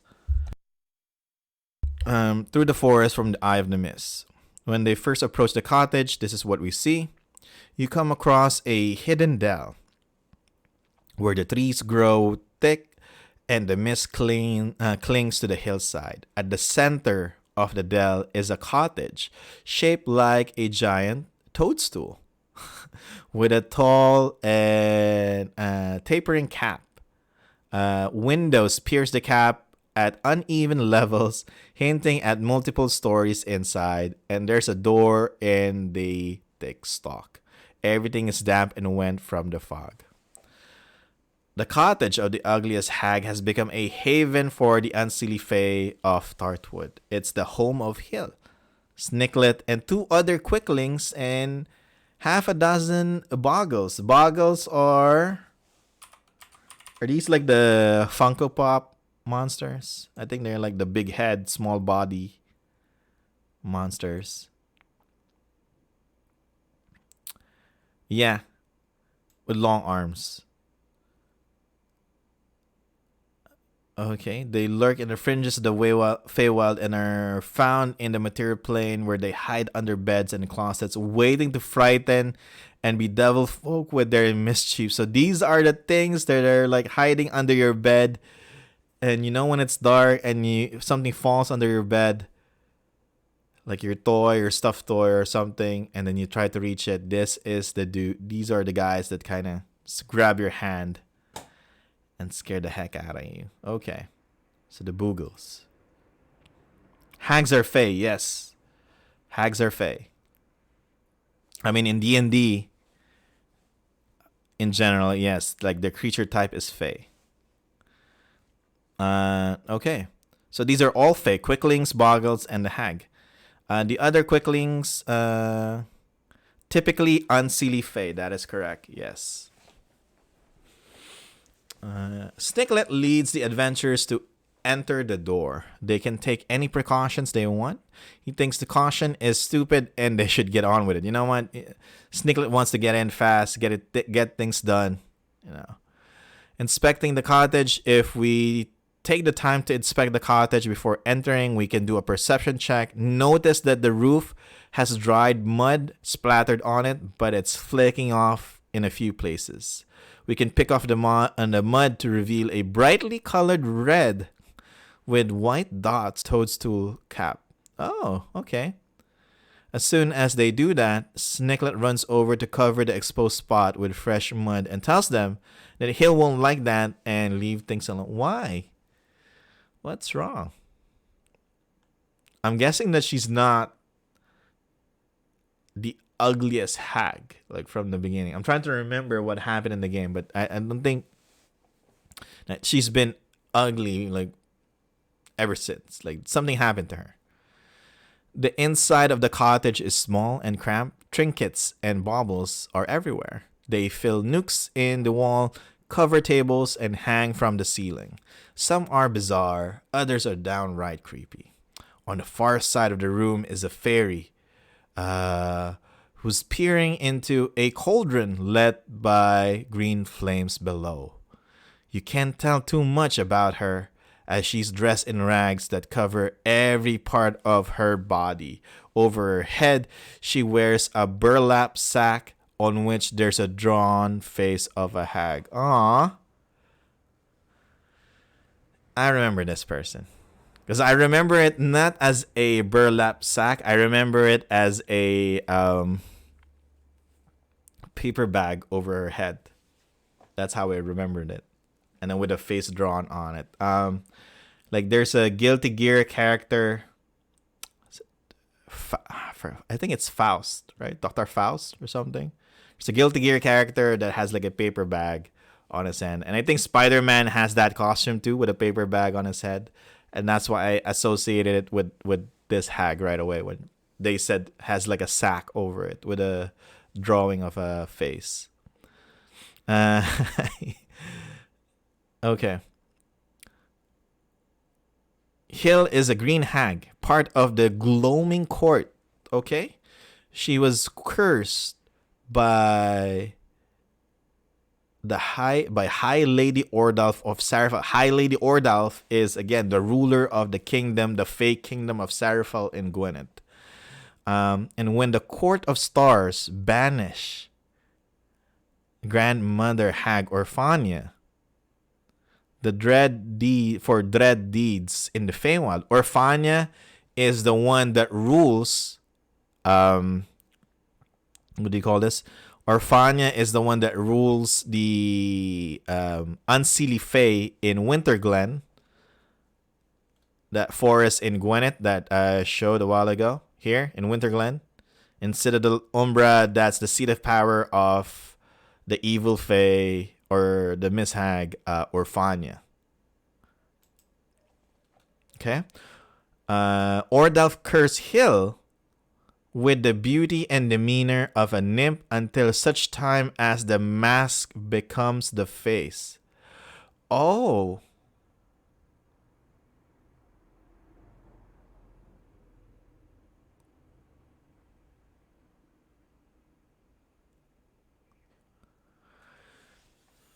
So she's really ugly. Yeah. And she wants to be ugly. That's who she is. That's her thing. She wants to be ugly. She wants to be the ugliest hag. And she wants it that much that it didn't say. Is she like in cahoots with Orfania? She was. Am I reading this wrong? She was cursed. When the Court of Stars banish grandmother hag Orfania. Is that her grandmother? Are they relatives? That's why she got banished, or they were working together. It didn't really say. But she wants to be ugly. She's supposed to be ugly. But since she did something, High Lady Ordalf cursed her and made her uwu. Yeah, it made her beautiful. Like, with the beauty and demeanor of a nymph, she's now a waifu because of this. She's a wife, 5-star S plus, double S plus waifu. She's now she's VTuber beautiful. Yep. Hag waifu. Yep. Yeah, because every time she makes an expression, and you see it like the VTuber expressions as well, or like in anime, like the waifus there. Yep. That's basically it. And she doesn't want that. She wants to be ugly. That's what she wants to be. And this is the worst curse for her. Wow. That's great. This one I props for this one. This one is good. That's a good take on an NPC on our character. Like, because like normal people like me will automatically assume like, oh, why do you call this person the ugliest hag? Right? Even a hag doesn't want to be ugly, but apparently this one doesn't want to be part of the normal trope for hags, and she does want to be ugly. She feels powerful when she's ugly. She feels, I don't know. Does that make sense? She feels beautiful when she's ugly. Feels strong when she's ugly. But this being having the beauty and demeanor of a nymph is such a curse. Okay. She's horrified by her transformation. She hates her cute and adorable appearance and her soft, willowy voice. Her attempts to wreck her new appearance have proven fruitless as her hair grows back, her scars vanish, and her teeth grow back in. Oh boy. No one fears her. And her standing in the hag community. This is it. This is the problem. Her standing in the hag community is ruined. How can I be taken seriously by the other hags, by those that have green teeth, those that have like long nose, extended neck, but old age, like wrinkly face, things like that? If she has a uwu face, that's a problem. And because she's beautiful, is that what happened? Her coven kicked her out when she lost all of her warts and stripped her of her hag name. It wasn't Hill. Hill just means ugly. Oh, okay. That's not her real name. She lost it. Oh, wow. She now lives alone in a shadow of her former haggy glory. Okay. Imagine coming to the coven as a beautiful girl and getting laughed out by a bunch of crones. I think we have our first. Is this our first waifu? Who's our first waifu at the Moonshae Isles? Is it Lily? And then this one, I think Hill is our first waifu at the Moonshae Isles. So Hill, the ugliest hag. She has potential to be a VTuber. She wants to. Role playing Hill. Hill refers to herself as the ugliest hag. In her eyes, her nymph like looks and demeanor are a curse that have destroyed her life. Hill attempts to say terrible things, but in her sweet, honeyed voice, they don't sound so bad. She tries to be intimidating, but it comes off as adorable. This just makes her angrier. She's just as evil as any hag, but the curse twists everything she does to be helpful and kind. Yeah, she's a tsundere. Yeah. Hill's appearance under her rags is completely up to you. She masks herself with glamour, fake illusion that varies wildly but is always comely. Did I say that right? I don't think I said that right.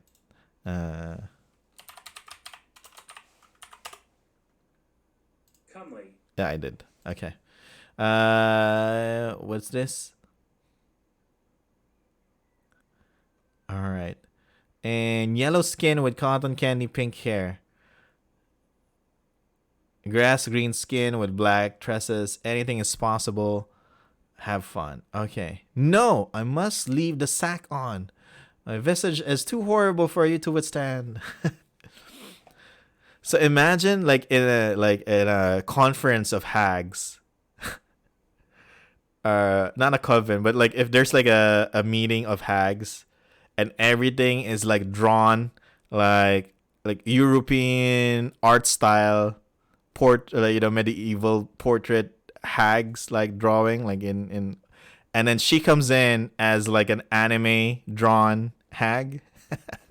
That's her. That's Hill. Uh, and I can see now why that is a problem. Everything else is like in serious oil painting of hags, and she's drawn like in anime style. That is a big problem. But we have our first waifu, so we must protect our best girl. Hill's bargain. Since she was cast out of her coven, has wandered from forest to forest seeking refuge. She recently settled in the Tartwood and finds the misty forest to her liking. The hag views Lennet's predicament as an opportunity and wants to strike a deal with Lennet that allows her to stay. Hill offers the party a bargain.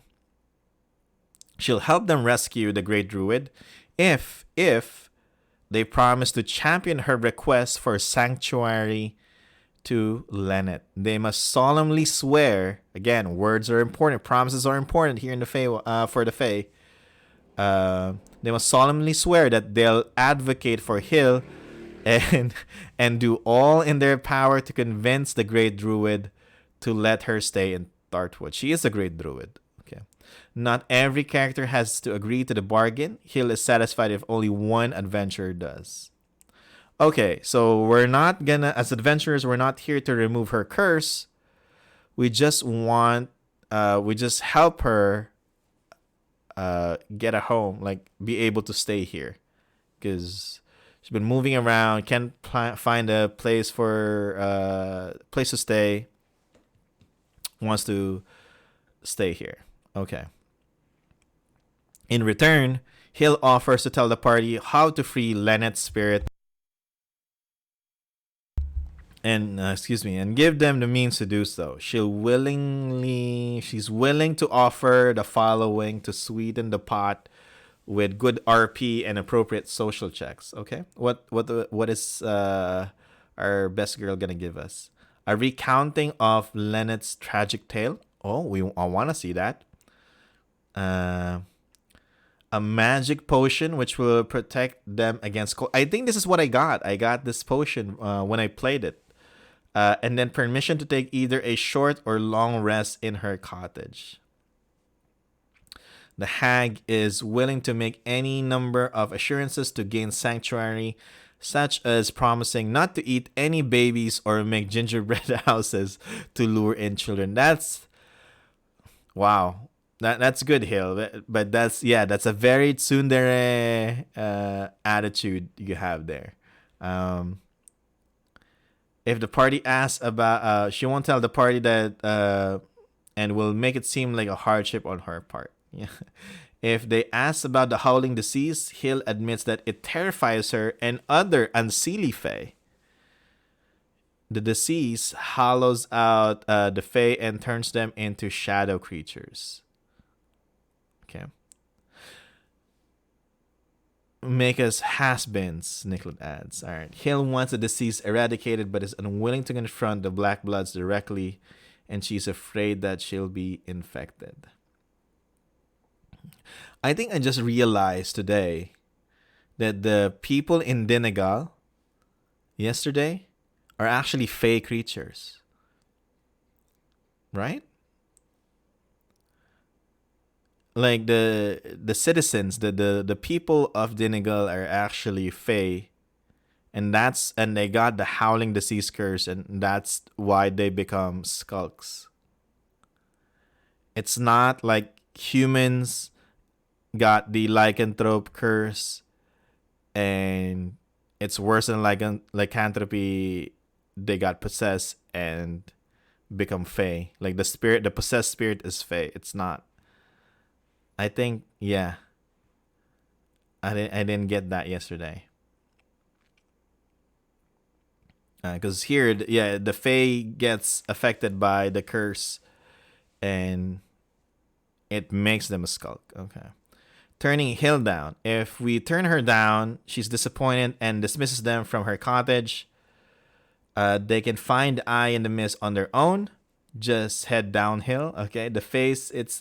And faces dangers without her help. She sends Nicolette to follow them, just in case they change their mind after seeking Kaut and his minions. So Nicolette is there to lead them back if they're defeated and captured by the Black Bloods. Nicolette and the Boggles to retrieve their unconscious bodies and bring them back to Hill. Okay, so see, she's not that bad. I mean, she wants something from us, but she's willing to help us too, right? Even if we refuse her.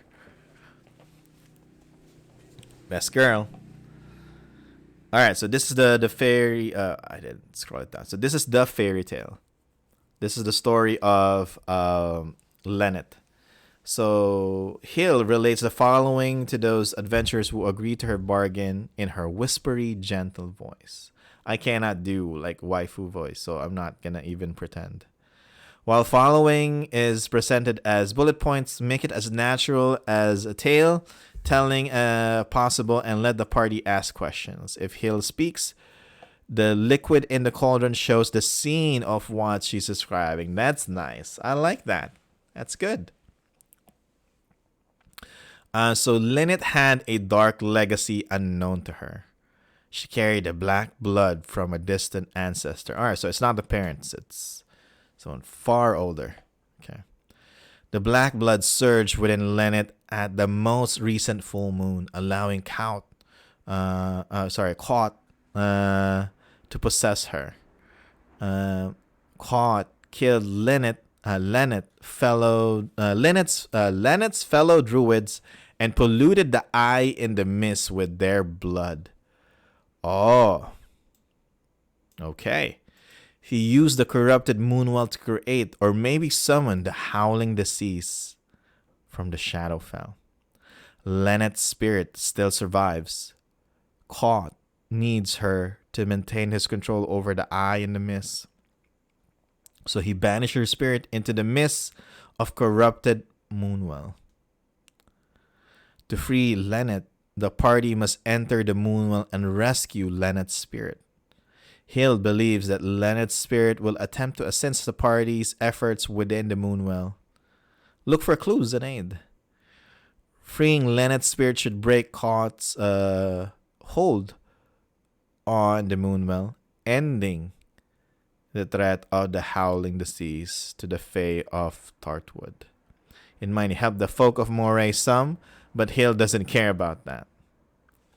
If any members of the party agrees to her bargain, she offers the following gifts. It gives us a quickling draught. What is this? Even the ones that didn't agree to bargain, allowing them to have the speed of a quickling 120 feet for 1 round. Okay. It spawns in the moors for 1 day and cannot be saved for later use. This enables them to get past caught and into the moon well. All right, so if there's people guarding the moon well, they can use this. The Druids enchanted their grove to protect fire from working inside its borders. Shadow of the Beast twisted that, and only fire can part the mists that hide Lennet inside the moonwell. To get around this, Hill gives us a hag flame torch. It's a hag magic that allows the torch to provide light as a normal torch in the grove and in the moonwell, and warns us that the hag flame torch will serve them for 3 tasks before the magic fades. What if we're stupid and we attack Hill? If we attack her, Hill immediately turns invisible and flees. Afterwards, she uses her magic to create an illusory duplicate of herself to bargain with the adventurers. If that doesn't work, then can face caught on their own. Okay. So we got a potion of cold resistance from her as well. Got it. When we're ready, we're led back to the Eye of the Mist.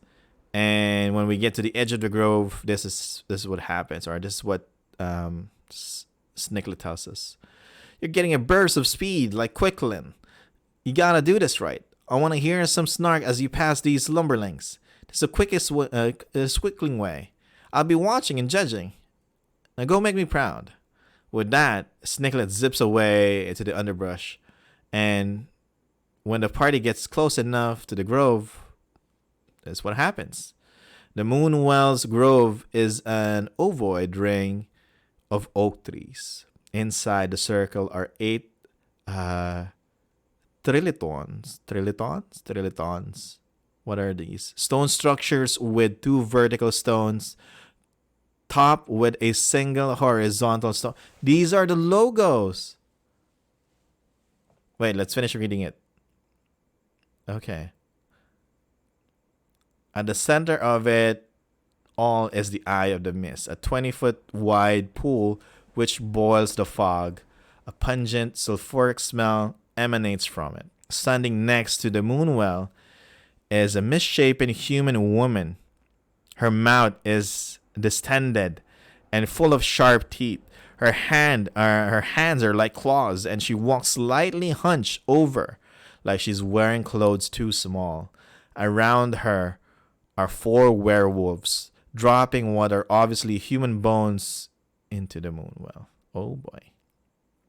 But these trilitons, 2 vertical stones, and then top with a single horizontal stone. What page are we on? 13. This is it. This is the logo for the Rising Shadows. And then the one behind is probably the moonwell. Oh, get it now. 8 of them? 8 of what? There's 8 of these things. Stonehenge. Where is that?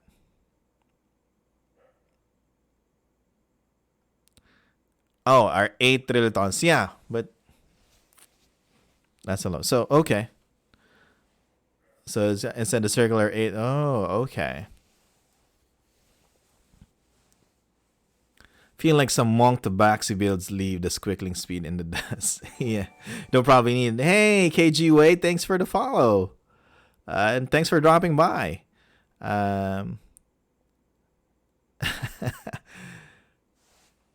Now I get it. Okay, so we're getting. So now we're learning more stuff. Okay, so with a nature check, know that the moonwell is normally filled with water.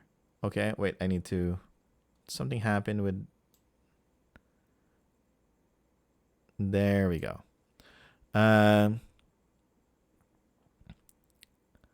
With water, not mist. This is a byproduct of its corruption. So it's now mist instead of water. Okay. And the party recognizes the misshapen woman is as a warp form of Lennet. Oh, that's bad. Caught is barely holding human shape. If combat breaks out, the human form of Lennet grows. Remember that Caught is possessing Lennet. And Lennet is just basically here. They're trying to stay in human form. If combat happens, she grows, twists, and transforms into a huge beast that has the stats of a Tyrannosaurus Rex. Where T-Rex? Yeah. This sounds like a B horror movie, right? Like we were in the forest and then everything. We're like lycanthropes and everything. We got a waifu hag, and then we have a were T-Rex included. If I don't know, if we make a movie out of this, it's gonna be like something you play during the holidays. This is gonna be like in the same level as like Tornado Shark or something. But yeah, right? Now that you mention it, and then you have like the comedic relief here will be like Snicklet. Right.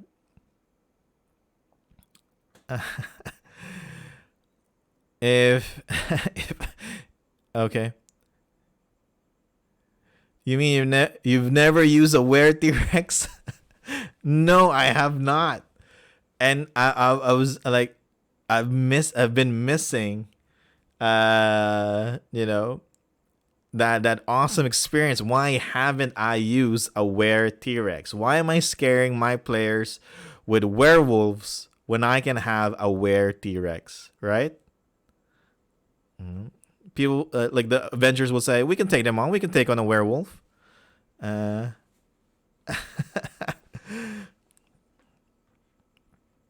yeah, feels like that horror movie, I think, The Ritual. Pretty fun. Have I seen that? Ritual movie. 2017? I haven't seen this. I need to watch it. This is a serious horror movie though. From what we're reading, what we're seeing, I think it's supposed to be serious. Yeah, it's supposed to be serious. But with all the characters that we're seeing, it's starting to, be a bit funny. Okay. If attacked, all right, they're joined by 4 members of the Black Blood War werewolves. Again, if you have no magic item, no silver weapons, no spells, you're doomed. Bye-bye. He also has corrupted 24. So not just werewolves, not just 4 werewolves and a were T-Rex. You also have 24 awakened trees that you have to defeat. Good luck. So you can fight those, or you can avoid fighting the enemies here and make a run for the Moonwell. Oh, that's why you have that quickling speed thingy. Let them decide how they want to get past Caught and his minions. The most obvious solution is the quickling draught that was given to us. With the speed of a quickling, the party can take the disengage action and avoid all opportunity attacks. Were we all given that quickling draught, or is just that one? I guess we can all take it in a single. However, if the party comes up with other clever ways to reach the Moonwell, let it happen. Is it draft? That's how you pronounce it? I'm sorry. All right, let me.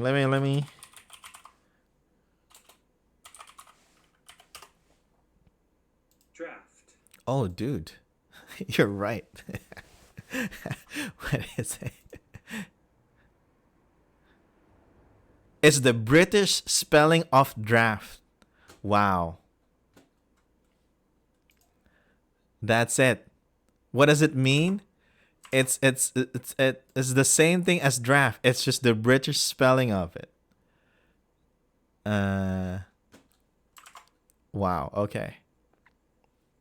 So I guess yeah. I guess we can all take a sip from the quickling drink that Snicklet gave us. Okay. So we're learning.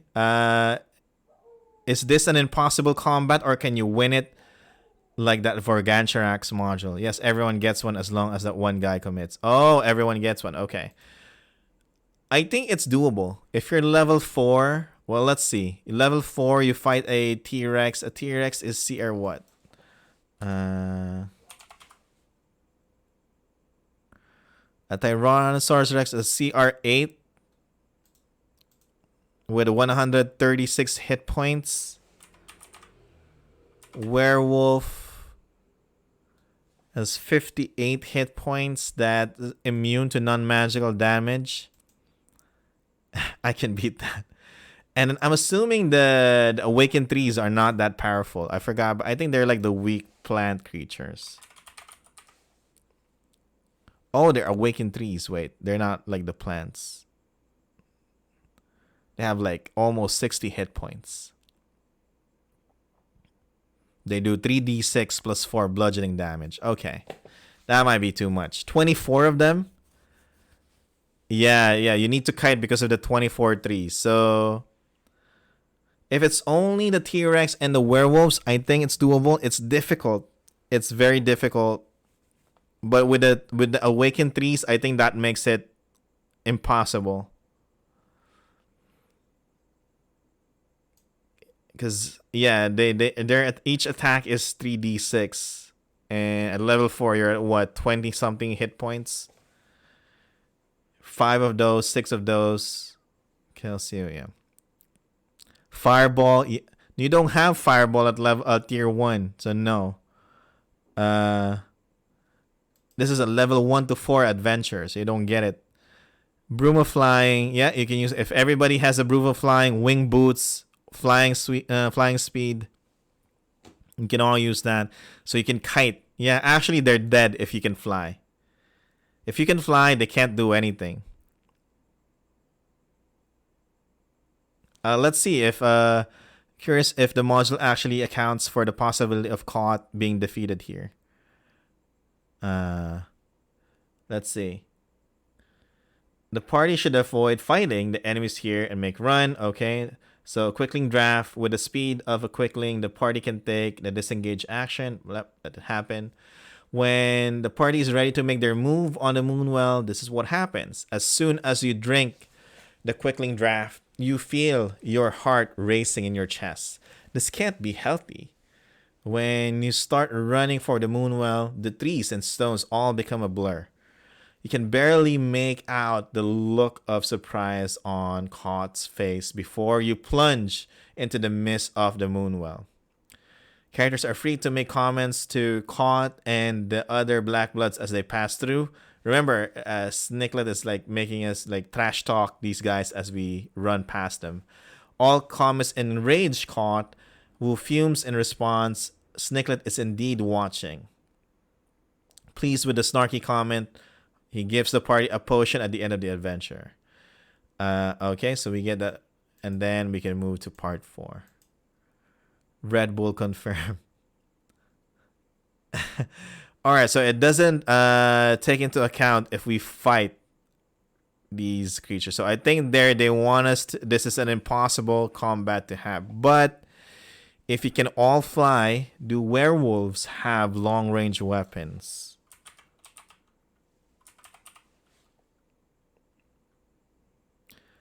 Spear. They have a spear that can reach 60 feet. That's it. I don't think the T-Rex has anything long range. So Awakened 3s. They don't have anything long range. So if everybody can, hybrid can if they have bow. Yeah, but default stats. Default stats. They only have spear, which is in a humanoid form only. That's it. So yeah, if you're flying, you can defeat all of them. If the party is flying, you can defeat all of them. It might take a while because your damage at tier 1 is not that high. Each one is like a sack of HP, like worth 60 or so. And then the T-Rex. So this is recommended to be how long again? 20 minutes. And it'll probably take like more than an hour to defeat 24 awakened threes, 4 werewolves, and a T-Rex. Does the story just derail? If they do manage to beat Caught here, and the module doesn't account for it, does the story just derail? We'll see. We'll see what happens in part 5. If we have to fight, because we have to fight Lennet, that is possessed by Caught, right? Who's gonna become a T-Rex. So if we defeat that, what happens? So let's see if we can actually break this adventure. All right. That's part 3. We're now in part 4. All right. So two more parts to figure out if we can break this adventure or not. Or surprise, it's called simulacrum. It doesn't say that though. There's nothing here. So, oh wow. Lost in the Mist is almost 2 hours. Is this long?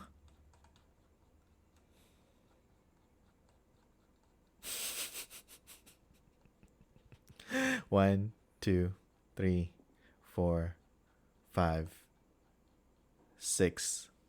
6 pages. Fellow sages. Yes, it's gonna be long. Okay. All right. We'll try to focus as much as we can here. In this part, the adventure enters a misty demiplane created by the shadow of the beast inside the eye in the mist. Shadow of the beast inside the eye in the mist. Rhymes. To trap Lennet's spirit. Caught needs the druid spirit intact to maintain the connection to the Moonwell, but he didn't want her interfering with his plans, so he banished her spirit here. Lennet's spirit can be rescued if the party can overcome 4 different tests. Each of the tests in some ways deal with overcoming the rage and anger that is the legacy of her black blood. Lennet wants to be rescued, so she helps the adventurers as much as she can. I saw part 5 is Kill the Beast, so I predict this entire part 4 can be skipped if you beat Claude in part 3. All right, let's see. I'm excited. Now we're into something fun. Can we break the module? The ground is rolling moorland. The ground is chalky and white stones jut up through the grass. Okay, we have that. Weather, thick fog. So where are we? Yeah. It's a demiplane. Okay. It's a moorland. Ambient light. Okay, behind layers of thick fog. Air is thick with moisture, smell of dew. Haunting wind grows in the distance. There's non-magical flames. Non-magical flames are extinguished within the Moonwell. Okay. You can take a short or long rest here as long as circumstances permit it. Okay. So we have 4 tests that we have to complete in this part to free Lennet. So first thing here is the vertigo from the fall into the Moonwell stops, and the light of your torch pushes back the fog, allowing you to see about 20 feet. Beyond that, it's impenetrable fog in all directions. The ground is chalky with tufts of grass. Nearby, a set of 4 large white stones set together to create a small covered space, with 3 stones being walls and the last lying flat to make a roof. You can make out a path that leads to the stones off into the mist. The hag flame torch pushes back the fog 20 feet from the torchbearer. So we have some space. We can see something. As the torchbearer moves, that 20 feet moves with the torch and the fog rolls back in behind the bearer. This is the first service of the torch for the party. I think we only have 3. And with a successful Arcana check, we can determine that they're no longer on the material plane. We are in a demi-plane that is very close to the Shadowfell. We're not really in the Shadowfell, but we're very close to the Shadowfell. With a religion check, we know that dolmens are used as symbolic ritual cairns. Okay. A dolmen is a... I just need to Google image it so I know what it is. Oh, it's the thing that the Stonehenge. So I guess you call it something like the Trillo something if it's just 3 stones, like 2 stones with a horizontal one at the top. But this is what they're generally called. All right. So the dolmens are used as symbolic. Okay. So for burying people. All right. Yeah, that's what a dolmen is. Yeah.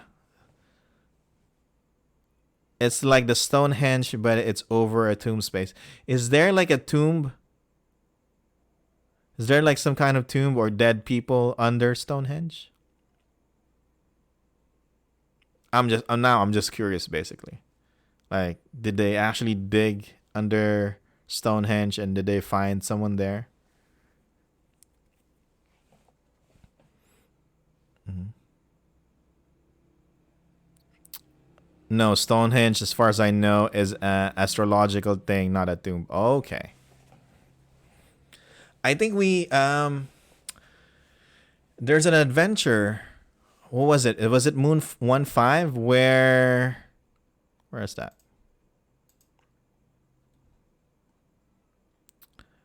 Moon2-3. Where's that 7-Eleven place in Moray? And I think there's and then I think there's like a place that has like not 7. Yeah, it's 7-Eleven. Like there's this guy that found a sword over like in a tomb because one of these dolmens kind of collapsed, right? So yeah. There's that one. Okay.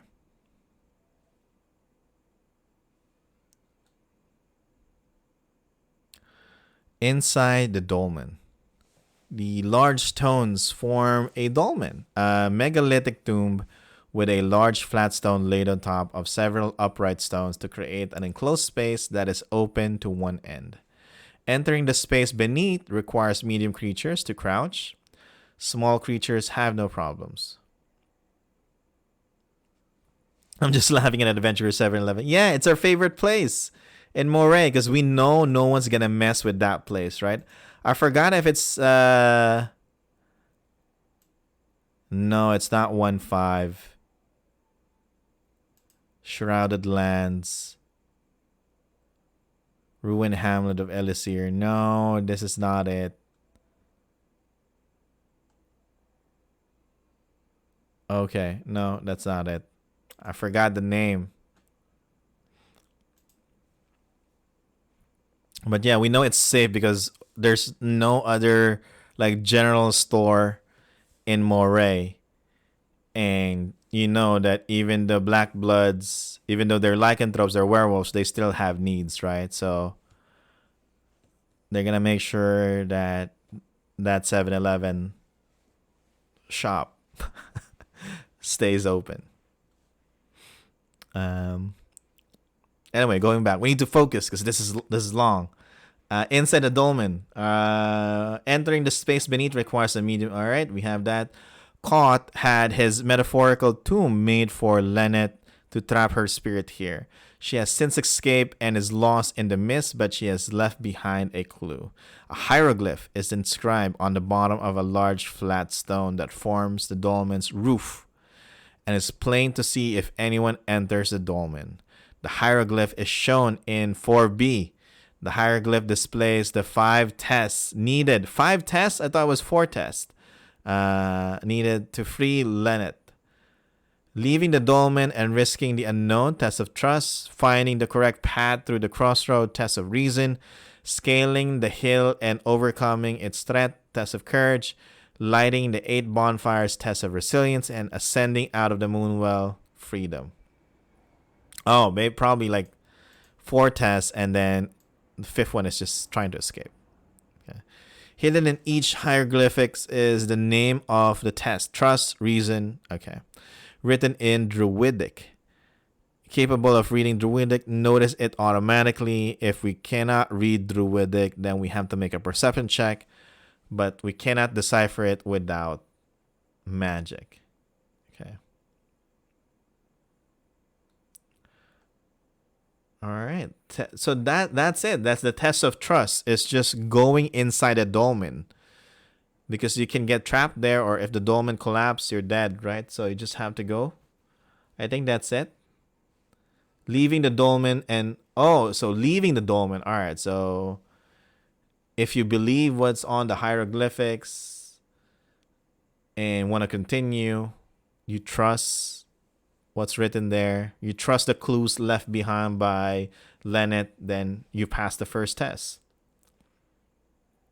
Second test. Test of reason. We encounter a series of 6 crossroads on the path. There's a sign. Oh, I remember this now, because yeah, this was a pain when we played this. This took us a while to complete. The signpost at each of the crossroads that labels the path. The party must use these signs to figure out the correct path at each of the crossroads. It takes a minute to travel between each of the crossroads. Characters will leave the path, walk through featureless fog-blanketed moor for a minute until coming back to the dolmen at Area A.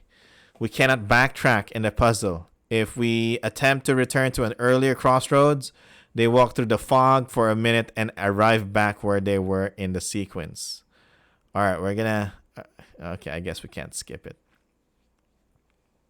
The puzzle is as follows, okay? Right where you need and be.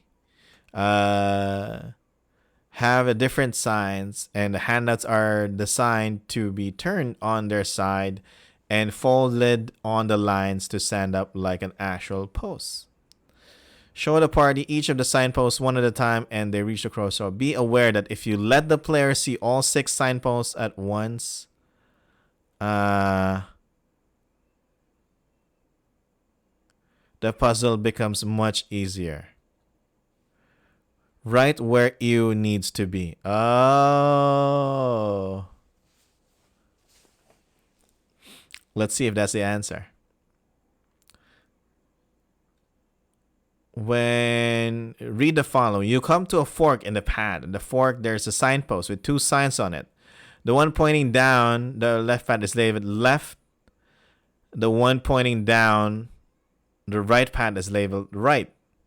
The correct path is right, regardless of which path the party takes. It leads to the second crossroads. Okay. You come a second crossroad. At this one, the path divides into 6 options. There's another signpost here with arrows. Okay. The 6 signs are labeled what, when, where, which, who, why. So the where is what we need, right? Okay. Third one is Han Yu Mer Do. Okay, so we just need to get that. Okay. Alright.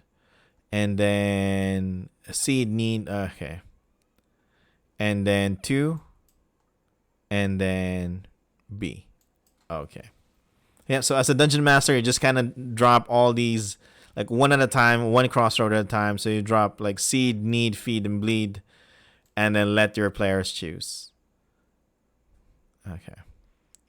And then once you have that, yep, you have the correct path, which is right where you need to be. You got it. If any of the paths chosen in the party doesn't match any solution, okay, they get into a trap. A howling wind rushes down the path. The wind claws at your clothes and bites at exposed skin, and you're forced to shield your eyes from the blast. It quickly passes, but you find yourself back at the dolmen where you first entered the land. Oh, it resets with damage. The the puzzle resets, and you take cold damage with it.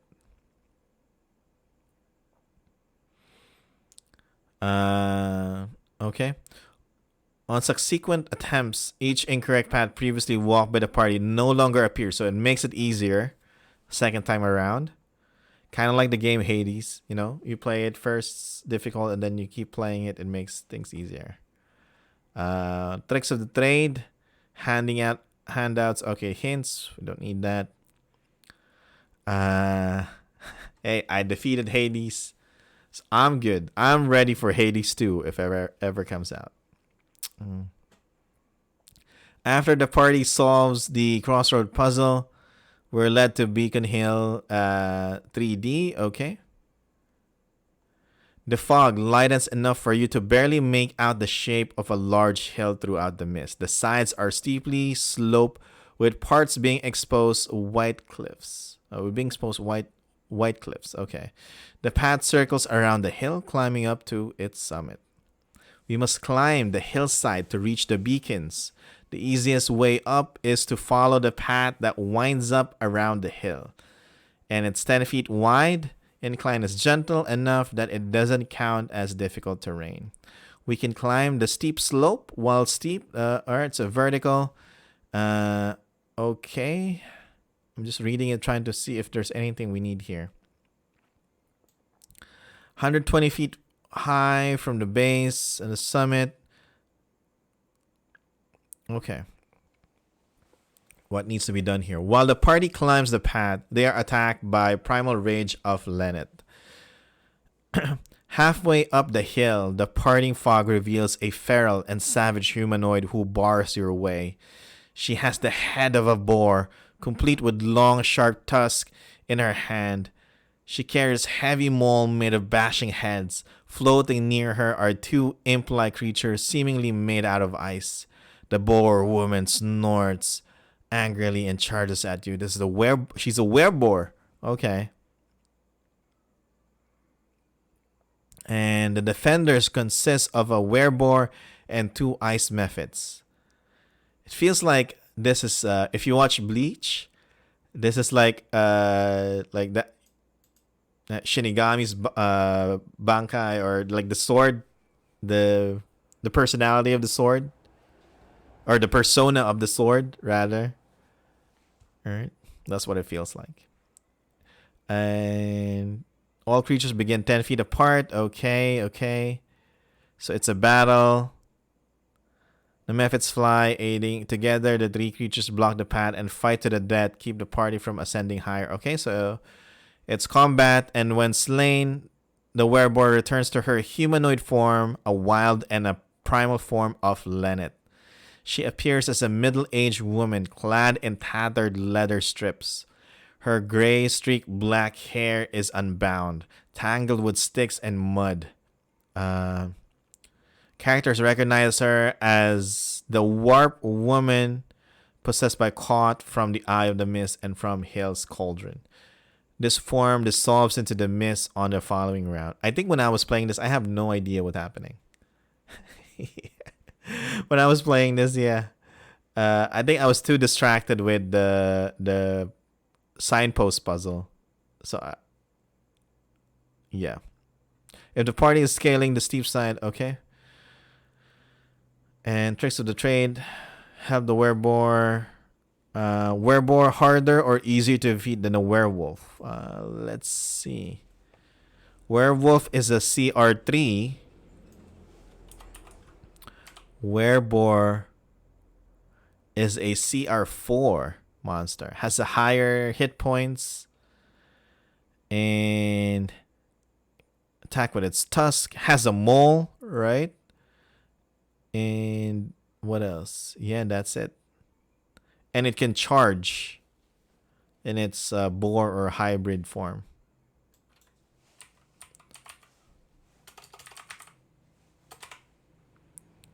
Werewolf, yeah. That's it. A bit stronger than a werewolf.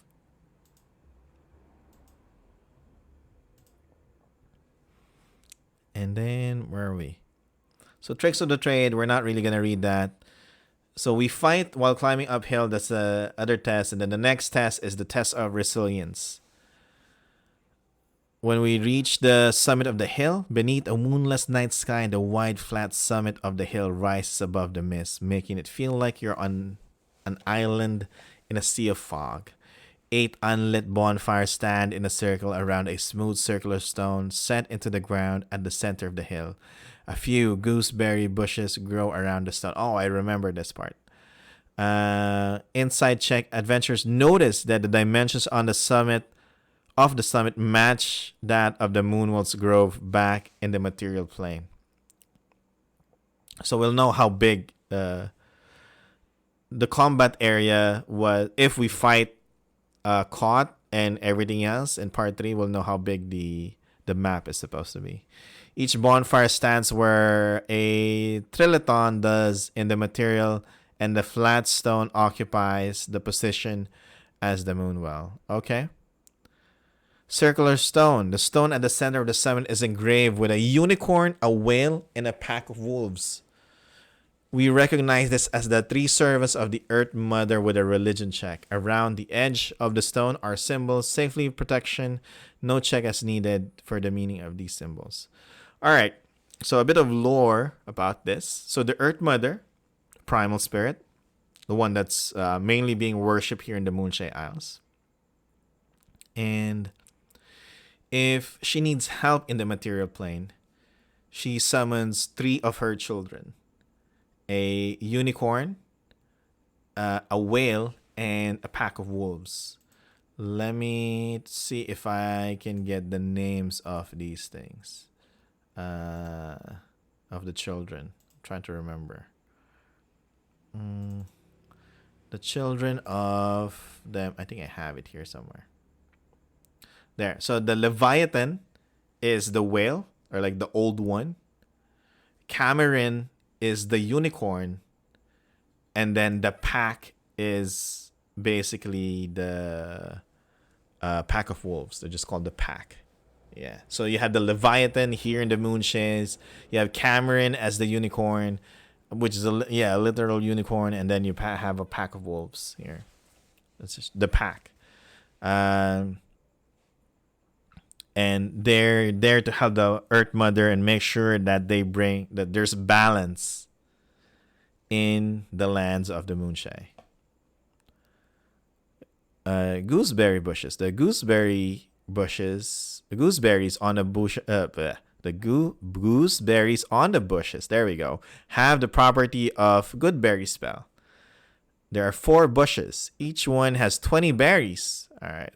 You can easily pick it. Just interact with an object, and then can be combined with another action. So bonfires. Okay, 8 unlit bonfires made of wood. How do you read this?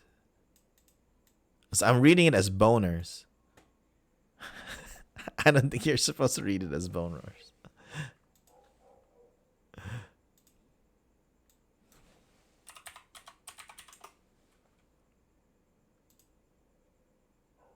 Is this a word?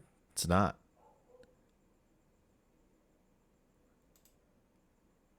It's not a word. I don't see it in Google. Okay.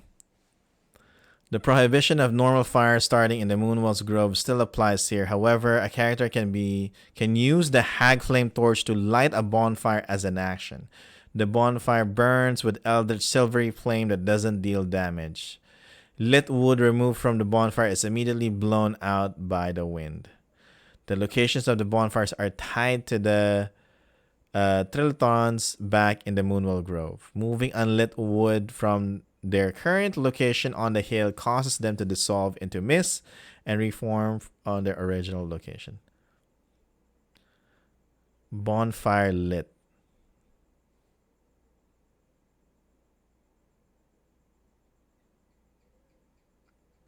Am I reading it wrong? Reading it right? No, I mean not the boners. Yeah. Boners. I'm googling it. Is that bonfire lit? Is that what it means?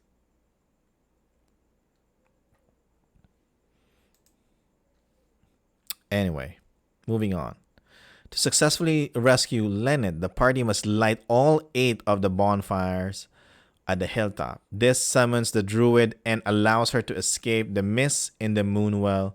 That is the second service of the Hag Flame Torch for the party.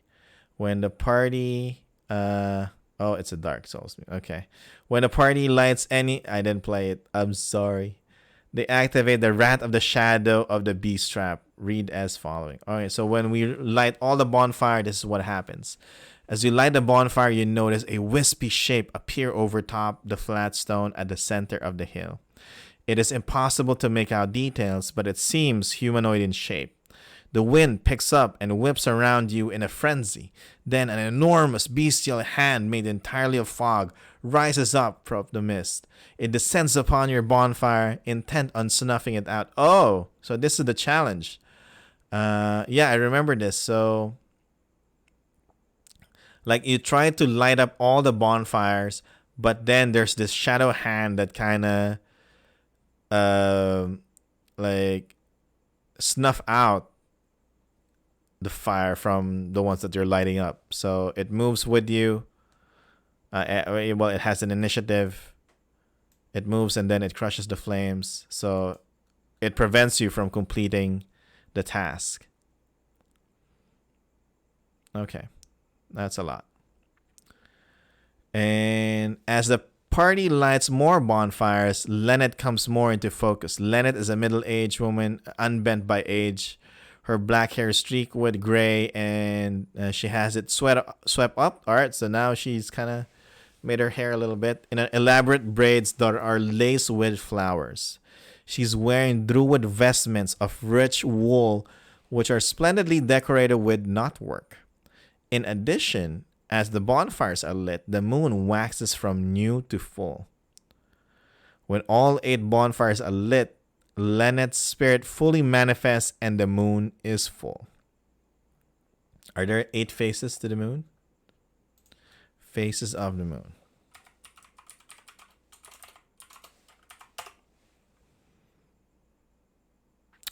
New moon, waxing crescent, first quarter, waxing gibbous, full moon, waning gibbous, third quarter, waning crescent. There's 8. Okay. Nice. Okay. So she fully manifests. Okay, the power of the moon will prevent any adventures from transforming into lycanthropes at this time. So we see the development below. Tricks of the trade. Okay. No, that's really for completing the bonfire or something. Adjusting the encounter because of the shadow hand. When all 8 bonfires are lit, read the following. The spirit of Lynette looks around. Take that lichen min-maxers. Yeah, you can't use it.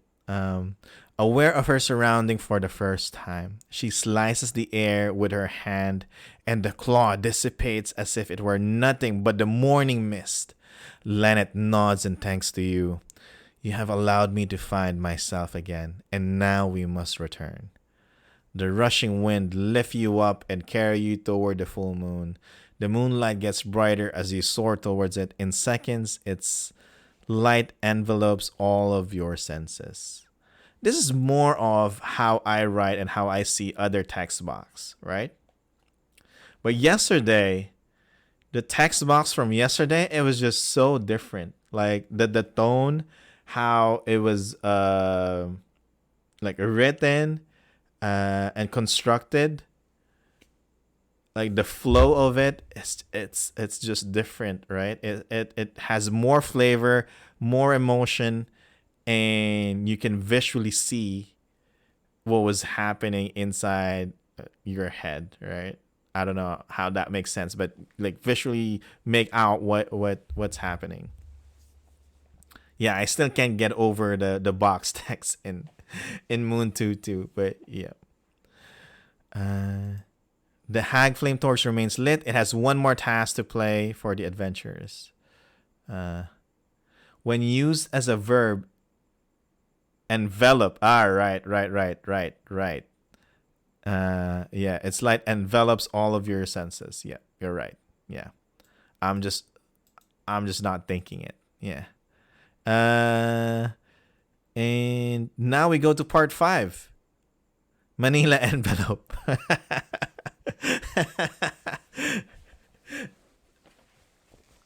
Right? Because that's usually what we use the word for, right? Just the envelope. I swear my blade still has life in it. Okay, let's go. This is it. Kill the beast. What happened? So we have freed the spirit of Lennet. What happens now? The spirit of Lennet returns to the Moonwell's grove and fights for control of her body with Caught. She can't do this alone, and the party must sway the tide in her favor. We'll read the whole thing before we make any judgment, okay? We will read the whole thing. The interior of the grove is flat and open, okay? Lennet's return push the mist, okay? It's night when nighttime when the characters return. The moon is shining or hidden, depending on what has happened. Okay. Here we go. Lennet confronts the beast. It's night when you emerge from the moon well, and a half moon shines above, drenching the grove in silvery light. Lennet's spirit hovers over the moon well and points a finger in challenge at the shadow of the beast. Caught! Your prison is broken. Now be gone from here. Okay. So her spirit emerges, and then Lennet's misshapen body slumps to the ground and rapidly returns to normal. Then a thick red mist streams out of her mouth and coalesces into a menacing spiritual predator. My prey returns. She brought fresh meat, he growls. You couldn't best me before. What makes you think you can do so now? I'm not alone this time. Oh, power of friendship time. Okay. Lennet answers. Caught, snorts, and derision and howls. Shadowy hounds emerge from the darkness of the forest. Neither am I, he snarls and rushes at her. Leave Caught to me, she shouts in warning. You can't harm him. Slay his pack. All right. Nakama time. Yep. So, there's a whole cutscene here where Lennet's spirit points at the body, and if we fight before going to the moon well, the body transforms into a T-Rex. And then does this break the game? So if we defeated all of the monsters before going to the moon well, because we all have brooms of flying and wing boots, does that break the game? Technically, if the corpse is still there, this can still work, right? We defeated the werewolves, we defeated the T-Rex, we defeated the awakened thieves, because we can fly. We can pew them from a distance. But, what's this? If the corpse is still there, this cutscene can still work, technically. Because Lennet's spirit will point at her body, her dead body, and then we can make caught appear again. But if we got rid of the body as well, if we, I don't know, did something to the T-Rex, throw it into the sea or something, that's it. Yeah.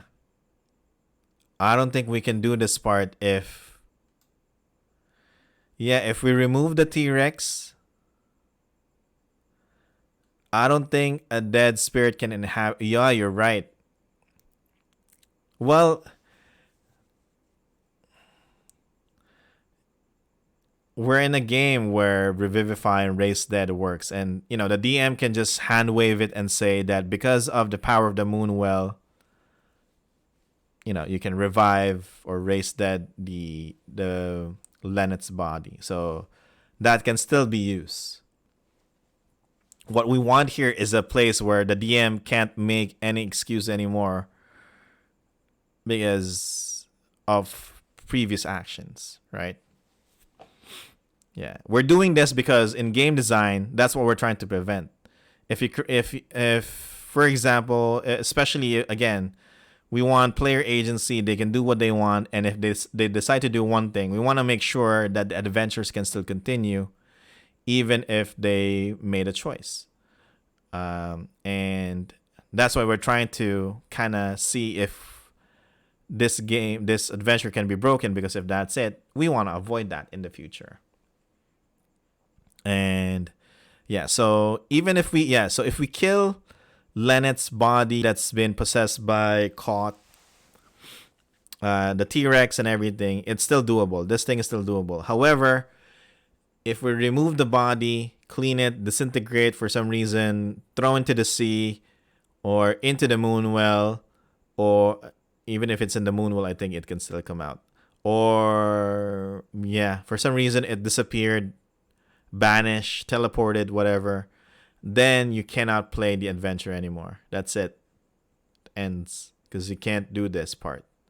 But I don't see a reason, I don't see a scenario where level 1 to 4 players will make that body disappear. Or even try to make the body disappear unless they know the game. Like if they're metagaming, they know that this is what's gonna happen. Right? So it's still okay. It's still okay. Yeah. The party begins next to the Moonwell, surrounded by shadow mastiffs, okay, and other, so the alpha and other mastiffs. It's implied the vessel needs to be alive, otherwise Caught should have just killed Lennet and used her corpse vessel instead of keeping her alive. That's what my character would do. Yeah, actually, you know what? You're right. You're right. Right, chat, about the vessel needs to be alive because yeah, that's why Caught can't kill Lennet. That's why he trapped the spirit in the Moonwell, because for him to be able to move around, when you want to move around the material plane, you want to use a live vessel. You're right. That feeling when the Circle of Sages run this module, yeah, kind of breaking it apart, right? It's just like you have a car, taking everything, like all the parts off, seeing if it will still work if you remove this part or that function. Yeah, you're right. Lore-wise, that's it. So they gave, because here the adventure gave us a reason as to why the villain kept Lennet alive. Why the villain cannot kill Lennet, because he needs the vessel alive, the body to be alive, to be able to move around. And that kind of backfire, that design part kind of backfire here if we kill all the monsters in the previous part.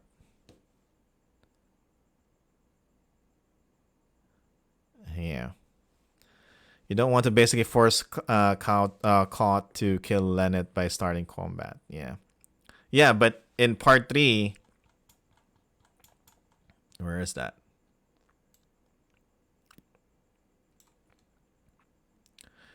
It says here, Cod is barely holding human shape. If combat breaks out, oh, where's that? There you go.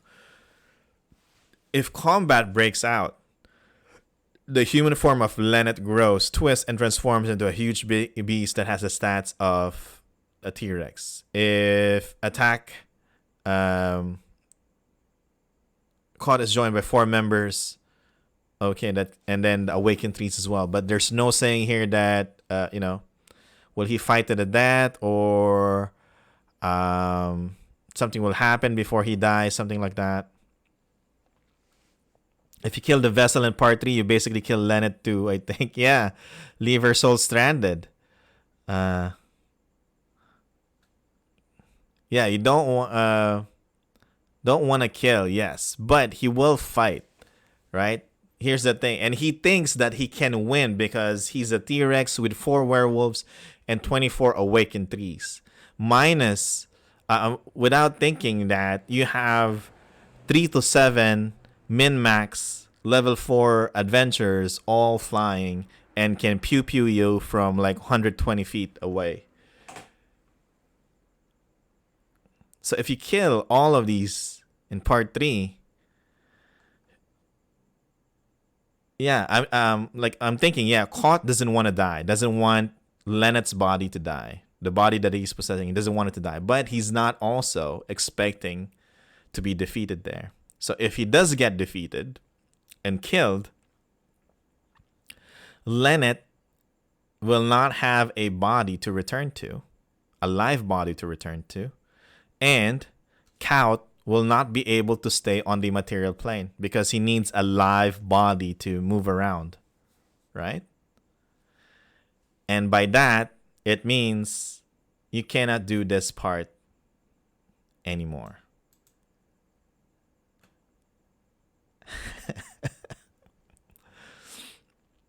Let me know if I'm missing something. Let me know if there's a missing piece here, or something that I'm not seeing. But yeah, I've been railroaded again.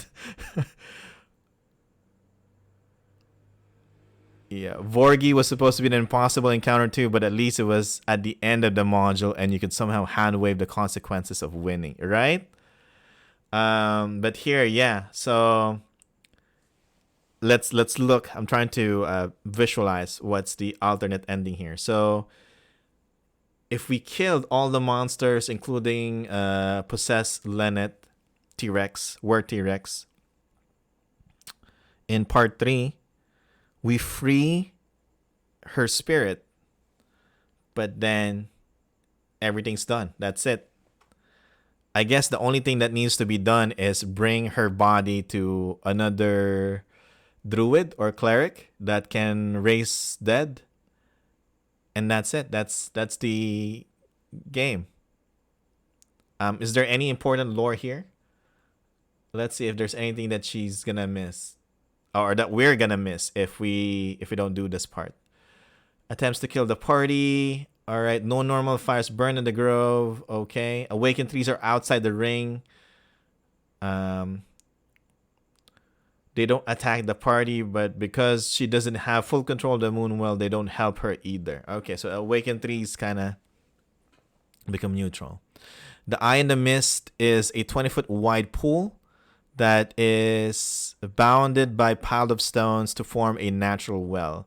Normally, the pool is full. The pool is full of clear water that descends deep into the earth, but is now filled with harmless mist that boils out and spreads across the ground a few inches deep within 10 feet of the moon well.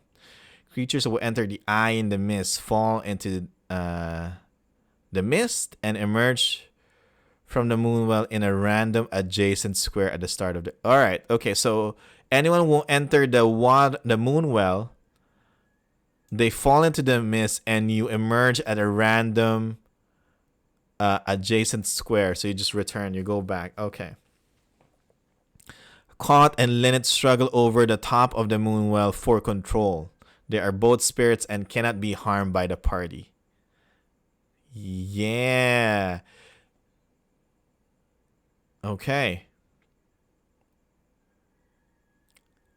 I think, all right, so Kaut can still stay as a spirit. A Kaut, there, rather. Kaut can still, so I think this can still happen.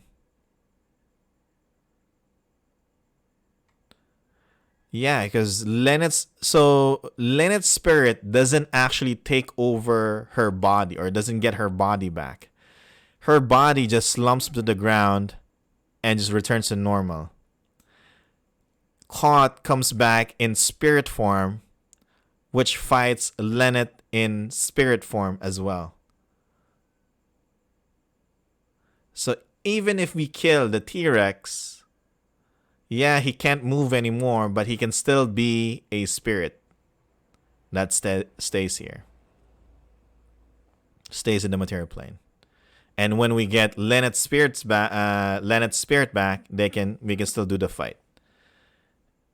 And then the hand waving thing here is just kind of bring Lynette's body back to, what do you call this? To Kaer Morhen or to a cleric to revive her. All right. So it cannot be broken. Cannot break this adventure. There's an out. There's an out. A DM has an out here. So if you fight the monsters in part 3, you will fight Caught here again. Oh, not Caught, but his minions. And you just basically made the adventure longer. That's it.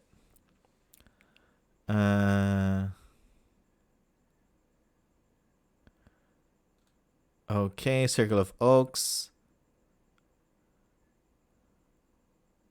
Paths. Okay, so the 4 paths lead to the Circle of, into the forest beyond. So the forests beyond the Circle of Oaks is the Tartwood. The area is difficult terrain, slightly obscured by the mist. Okay. Lair action. So Caught has lair actions.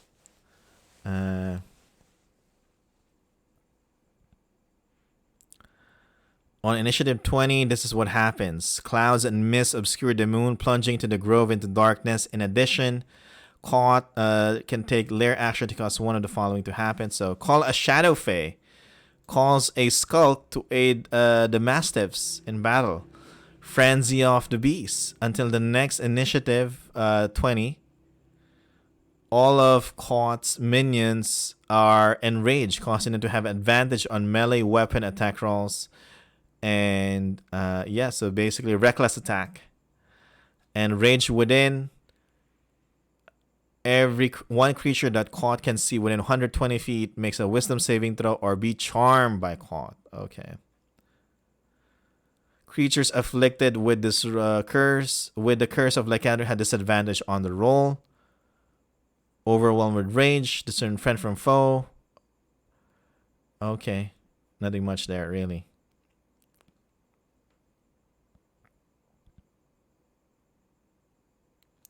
The body is just on the ground. Does that mean you can just stab the body while the spirits are struggling? Yeah, technically you can, but it has no effect on the adventure.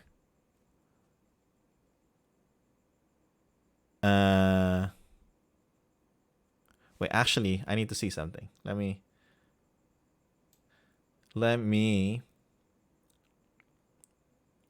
hag.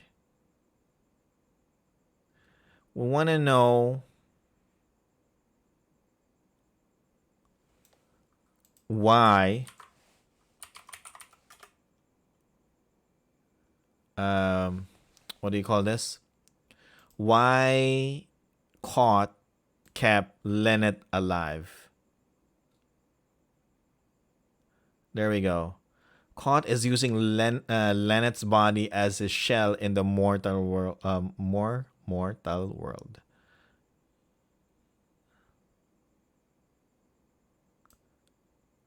That's it, just so he can move. So he can stay.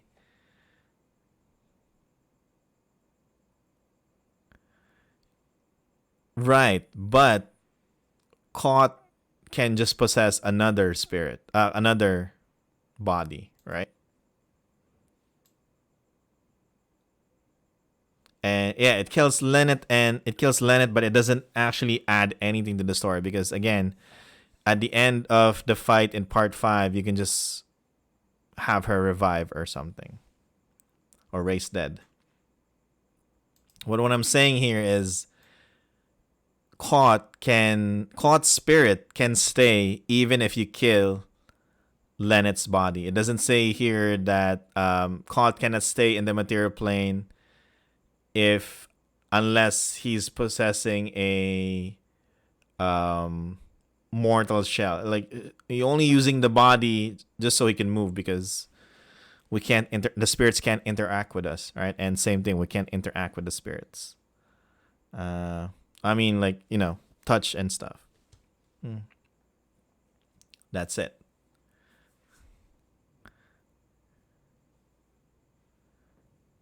He picked her specifically because of the black blood, and so that makes it easier too, because of the black blood connection tainting her blood. And if this is a hunting ground of the black blood tribe, I'm sure Caught can find another vessel. So there's really no point in killing her. Sure, you can kill Lennet's body while it's unconscious, but there's really no point unless you're just a murder hobo, right? But I'm saying, like, even if you kill her, it's not gonna break the adventure.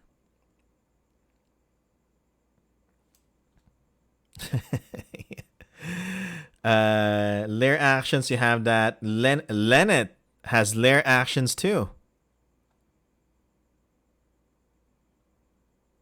What else? In addition, Lennet can take it as a lair action. What can she do? Fairy Fire. Alright, she can cast Fairy Fire. She has Healing Moon. She can see 120. Okay, and then what else can she do? Be struck by a ray of moonlight and paralyze. She can paralyze an enemy. That's it. I guess the only loophole is if someone mangles the body. Lizard folk eats a T-Rex unless a narrative Lennet gets through rest. Yeah. What's this? That's what I'm saying. The only way this adventure will end differently is if we kill everyone or we defeat everyone in part 3, and then the body of Lennet disappears. Yep. Which is, yeah, so if you teleport it away, we are deep in the forest, so you can't throw it into the sea. You can't throw it into the moon well, because if you throw it into the moon well, it will just come back into the unoccupied space near the moon well. What else can you do? Disintegrate, probably hard to access at level tier 1. Yeah, so yeah, maiming, eating the body, eating the whole T-Rex. Yeah. And that's the only way. So after fighting everything and then they eat Caught, or the T-Rex form of Caught / Lennet, then that is the problem. That becomes a loophole. Which is, again, yeah, it can happen, but the chances of it happening is very, very slim. Doing it without metagaming, basically.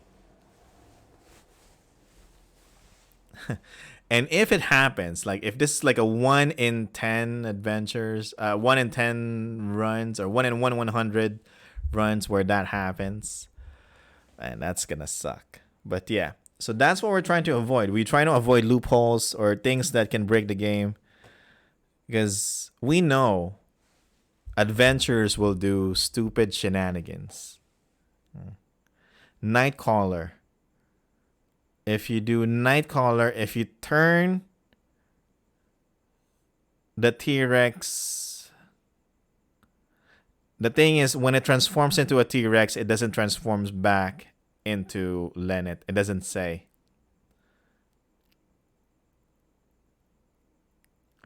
If you're running this on homebrew, you're good. If you're running this module as a homebrew game, you're good. You're not gonna have problems. But the thing there is with Adventurers League, there are certain rules, and that sometimes that makes it difficult to do things, right? But yeah.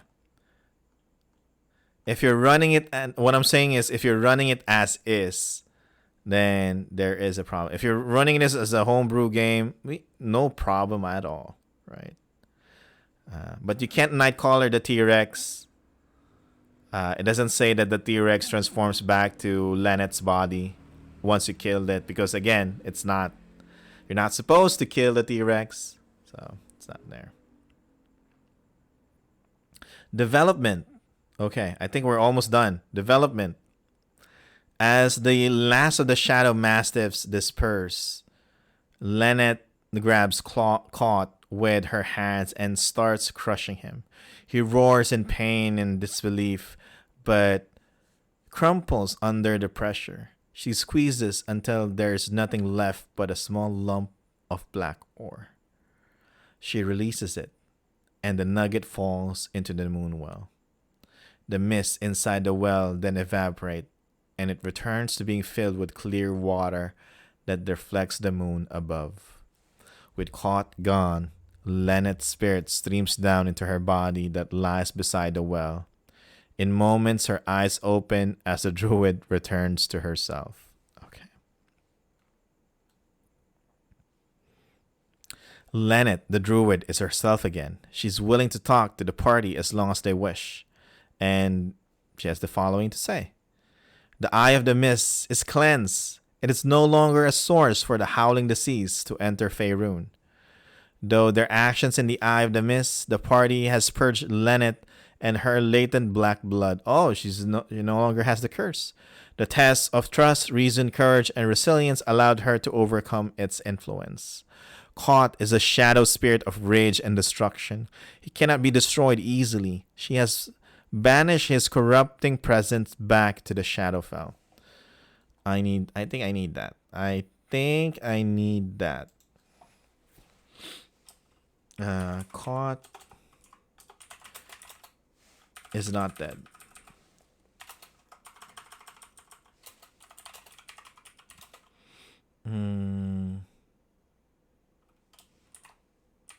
It was banished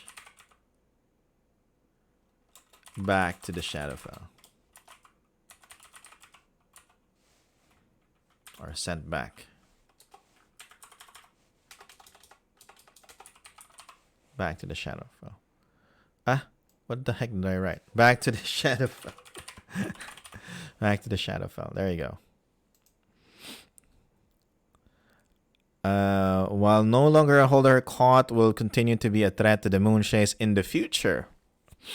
You can count on us.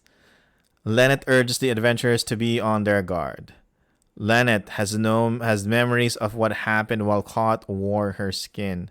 The black blood have spread the howling disease to the village of Cork to the south.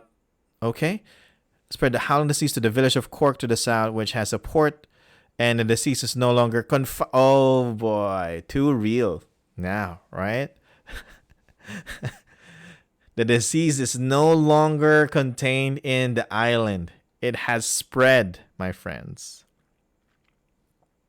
Too real. Okay. And yep, so it's now everywhere in the Moonshaes. Or somewhere in the Moonshaes. Lennet is a quiet, introverted woman who prefers a solitary life as a steward of the Moonwell. She is sparse with her words and deliberate on her mannerisms. Lennet prefers to reflect and meditate before committing any course of action. You have my thanks for restoring me. May the Earth Mother bless you, nourish you, and sustain you. The Madagascar Protocol has been initiated. Yeah. Fulfilling Hill's bargain. Alright, so Hill, our best girl. We need to go back here. The party should bring up Hill's request to Lennet at some point. If not, Lennet asks how the party knew how to find her. Lennet is concerned about letting a hag live in Tartwood.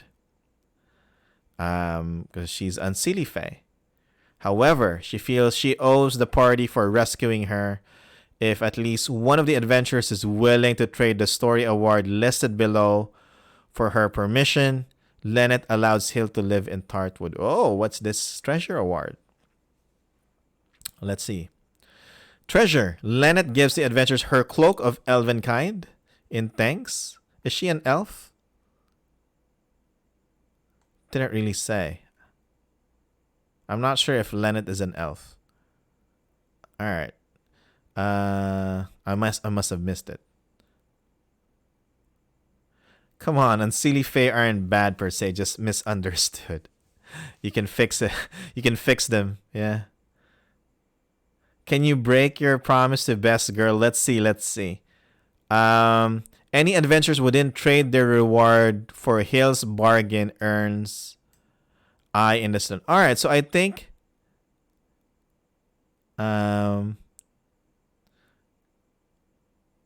okay. To trade the story award listed below for her permission. Okay. Soon afterwards, Snicket approaches the adventurer who traded Lynette's story award to let the hag stay in Tartwood. Snicklet tells them that Hill is pleased with her pet. Her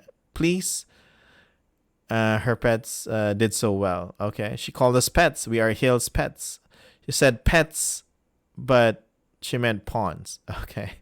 He assures the party they'll be hearing from her in the future with other errands. Okay. We have the story award. I have my eye on you. If the party made a wordy snarky comment caught when they went to part 3, Snicklet finds the characters and gives us a potion of fire breath. I think I got this potion.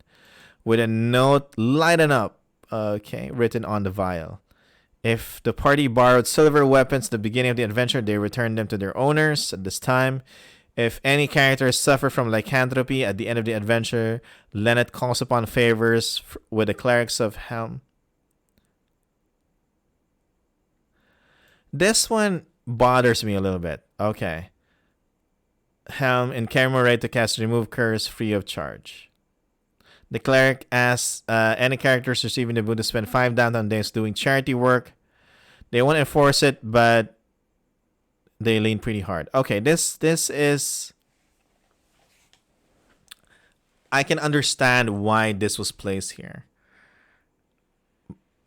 So I don't blame Eric, or basically the designer of this adventure. But it doesn't, lore-wise, it doesn't sit right. So Lynette is a follower. Lynette is a follower of the Earth Mother, right?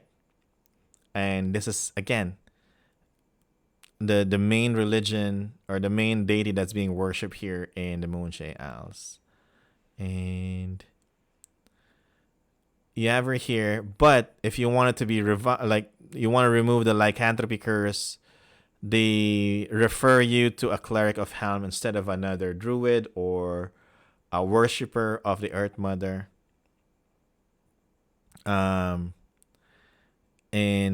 this is only being done because the spellcasting services in Adventurers League has to be like with the deities of the Forgotten Realms, and those clerics or those NPCs that will do the spellcasting services needs to have a temple in the area where you're gonna do the spellcasting services. So in this case, in Kaer Morhen.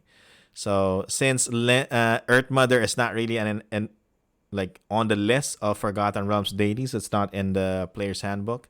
You can't really use the Earth Mother, but you can use Helm, and that's why you can just put a Temple of Helm in Kaer Morhen, which will do the spellcasting services. So again, the Earth Mother doesn't have any problems with other deities being here because it doesn't really bother her that much. But again, you know,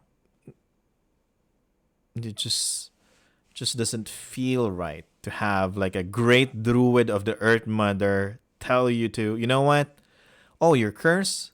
Go to the Temple of Helm over there.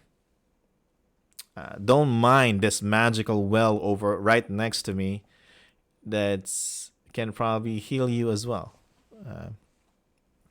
But I don't think again the designer cannot do that because if they're following Adventurers League rules, which sucks. So rewards, Cloak of Mist. This clothes is made of fine gray wool edged with embroidered with silver knotwork. The wool blends into the mist common in the Moonshaes. The inside is lined with small pockets, perfect for holding herbs, samples, and small components. Okay, so you have that. Potion of Fire Resist, Fire Breath. Story Award, Eye in the Stone. I have my eye on you.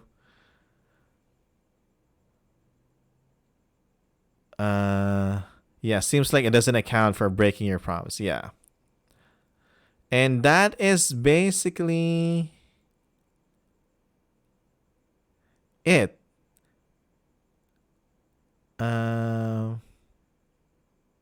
Okay, so let's read this. Eye of the Mist, a Moonwell. We know that. Heal. There might be some new information here. Is a green hag who suffers under a curse by High Lady Ordalf of Sarafal that gives her the beauty and demeanor of a nymph until such time as the mask becomes the face. Okay. Hill is horrified by her transformation. It's the same thing, I think. Caught, we have that.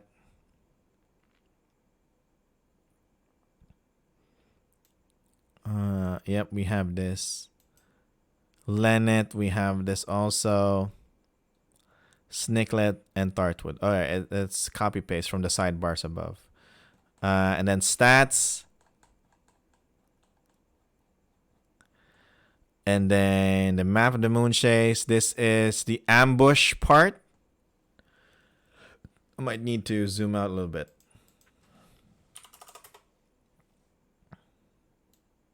This is the ambush part. The effigy is right there. You see it here in the center. Oops, highlight everything.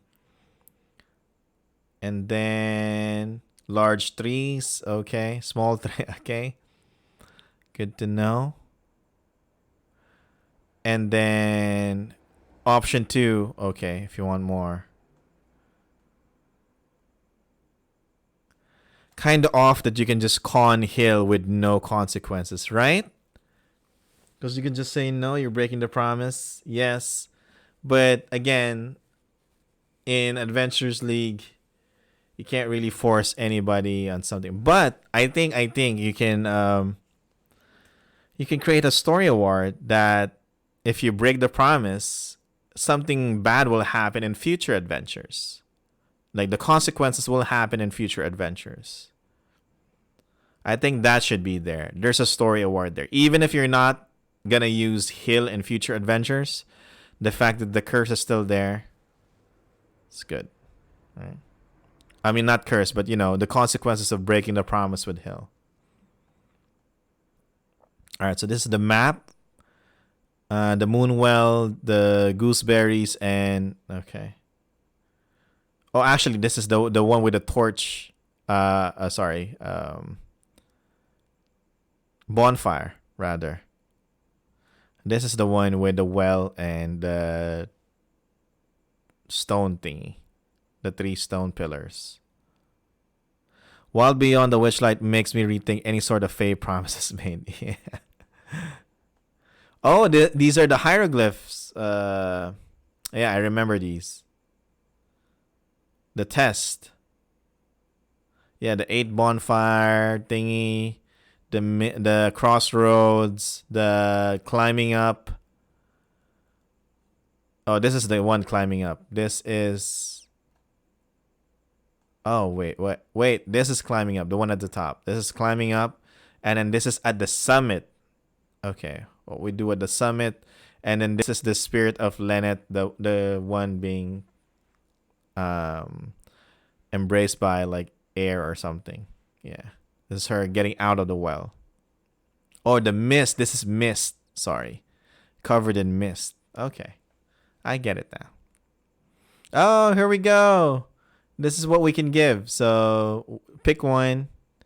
The signs. Nice. Left, right. Ah, that's cool. Yep, I remember seeing these. And then the Cloak of the Mist, we have that. Let's read the story words again, just to make sure. Eye in the stone. This small, flat, round stone is carved with a symbol of an eye with wave lines representing mist around it. It was given to you as a token of gratitude by Lynette Kincaid, the great druid of the Eye in the Mist Moonwell of Moray. The stone signifies her regard and may be useful in encounters with other druids of the Earth Mother or with devout followers of the Earth Mother among the folk. Okay. And then you can trade this story award for the other one if you kind of vouch for Hill and let her stay in Tartwood. And that other story award is this: I have my eye on you. You've served Hill, the ugliest hag, well, and she may have more tasks for you in the future. In the meantime, you occasionally get a glimpse of an eyeball sitting in a discreet location observing you. When you turn to get a better look, it's gone. So yep. Okay. So yeah, it doesn't have anything if we break our word with Hill. So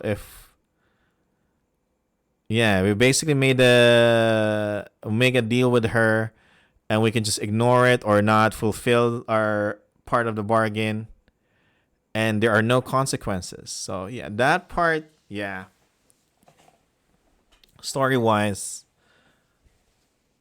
that's a bit of a bummer, right?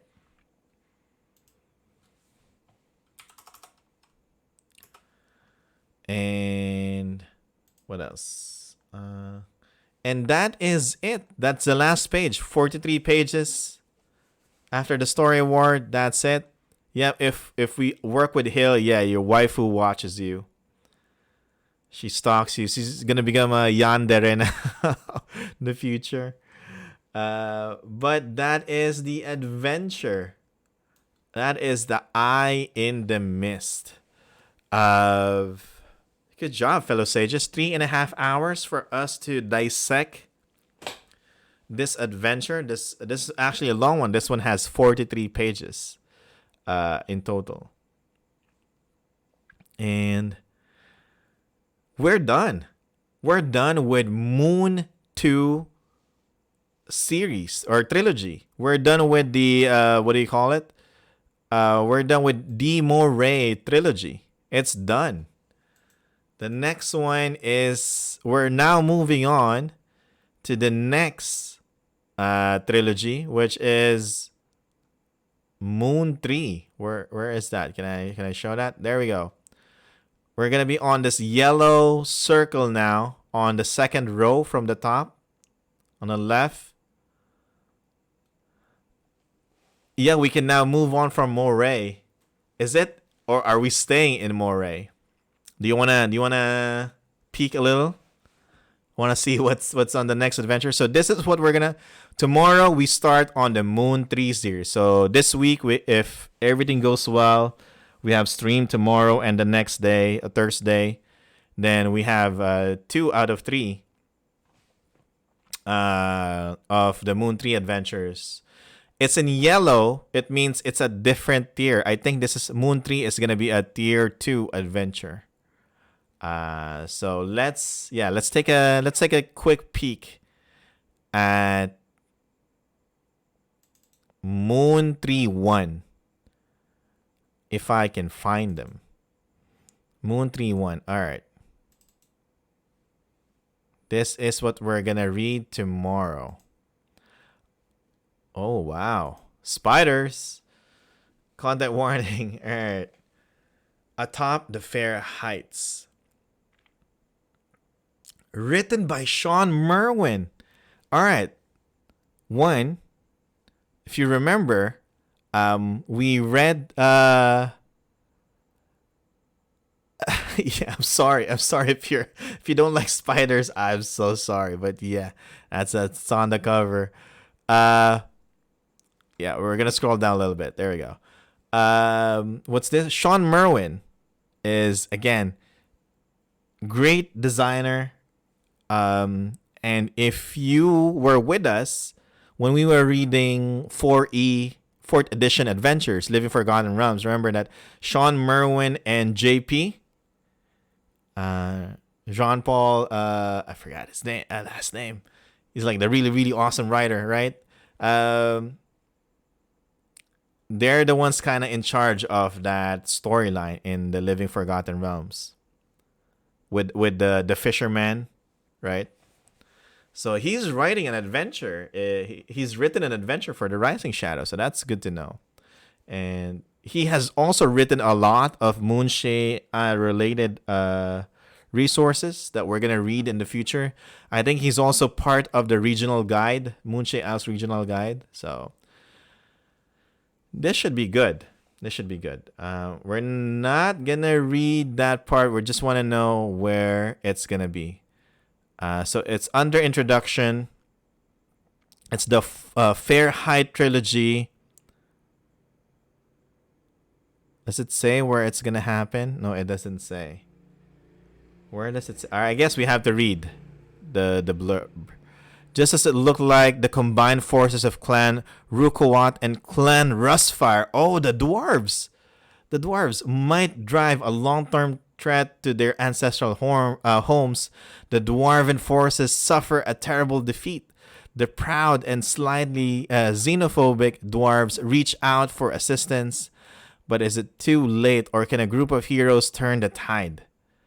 I think this is gonna happen in the Isle of Alaron. Where's our map? Because on the previous adventures that we've read, it all happened at the there we go. Fairheight. It's the Fairheight trilogy. We're gonna be in another island. We're safe. We're safe. We're gonna be in the Fairheight range, and we're gonna talk about dwarves. So Moon-3 tomorrow. It's gonna be exciting. Is it gonna be clan of dwarves versus another clan of dwarves? That will be epic, right? Let's go. Let's see what's gonna happen. A lot of cool stuff. So Fairheight. So we're gonna be in the Isle of Alaron. Where is this? You might be wondering. So we're here in Moray, down here, down there. And then we're going Strait of Oman, over there, and up a bit. And yeah, Alaron. So we're probably going to go, I don't know, somewhere there and then here. So from the western isle, westmost isle, not westmost, I mean, like one of those southwestern islands of the Moonshaes, we're now going to go to like the eastern island of the Moonshaes, which is Alaron. I think this is the biggest island. Why Alaron? Nothing's there. Alaron. Yeah. If you're not Filipino, yeah, it's a play on words. Yeah. Wala roon. Yeah, there's nothing there. Yeah. That's basically what it means. Okay. Good job. I think this is it. We did well today. We learned a lot. Good stuff. Tomorrow we start with a new trilogy, Moon-3 trilogy. There's gonna be dwarves, mountains, xenophobic dwarves apparently, and us helping them. And we're gonna go back to Alaron because we miss this place, right? Yeah, Walsbury. You're here. Cair Caladir. Okay. Stagford. Yep. All that place. And that's it. So we're going to see you tomorrow. Later on, again, go check out... what's this? Check out Balman_games on Twitch at 9 p.m. Eastern or 10 a.m. morning for us here in the Philippines. Watch party, we'll see. If I'm awake during that time, then definitely we can have a watch party. And then we'll see what happens. I return to the once dried toad in Walsbury, or oh yeah, I hope we see what happens to that town in 5th edition. And then what else? I think that is it. Again, feel free to join or follow my Philippine social media, Twitter, basically for updates, Discord if you want to talk more about stuff. And yeah, there you go. That's it for me for today. I'm gonna do some editing after this for the adventures that we need to premiere in Winter Fantasy. And I'll see you all tomorrow, 11 p.m. Manila, 10 a.m. Eastern. All good. Thanks for joining me. And see you, sages. Peace.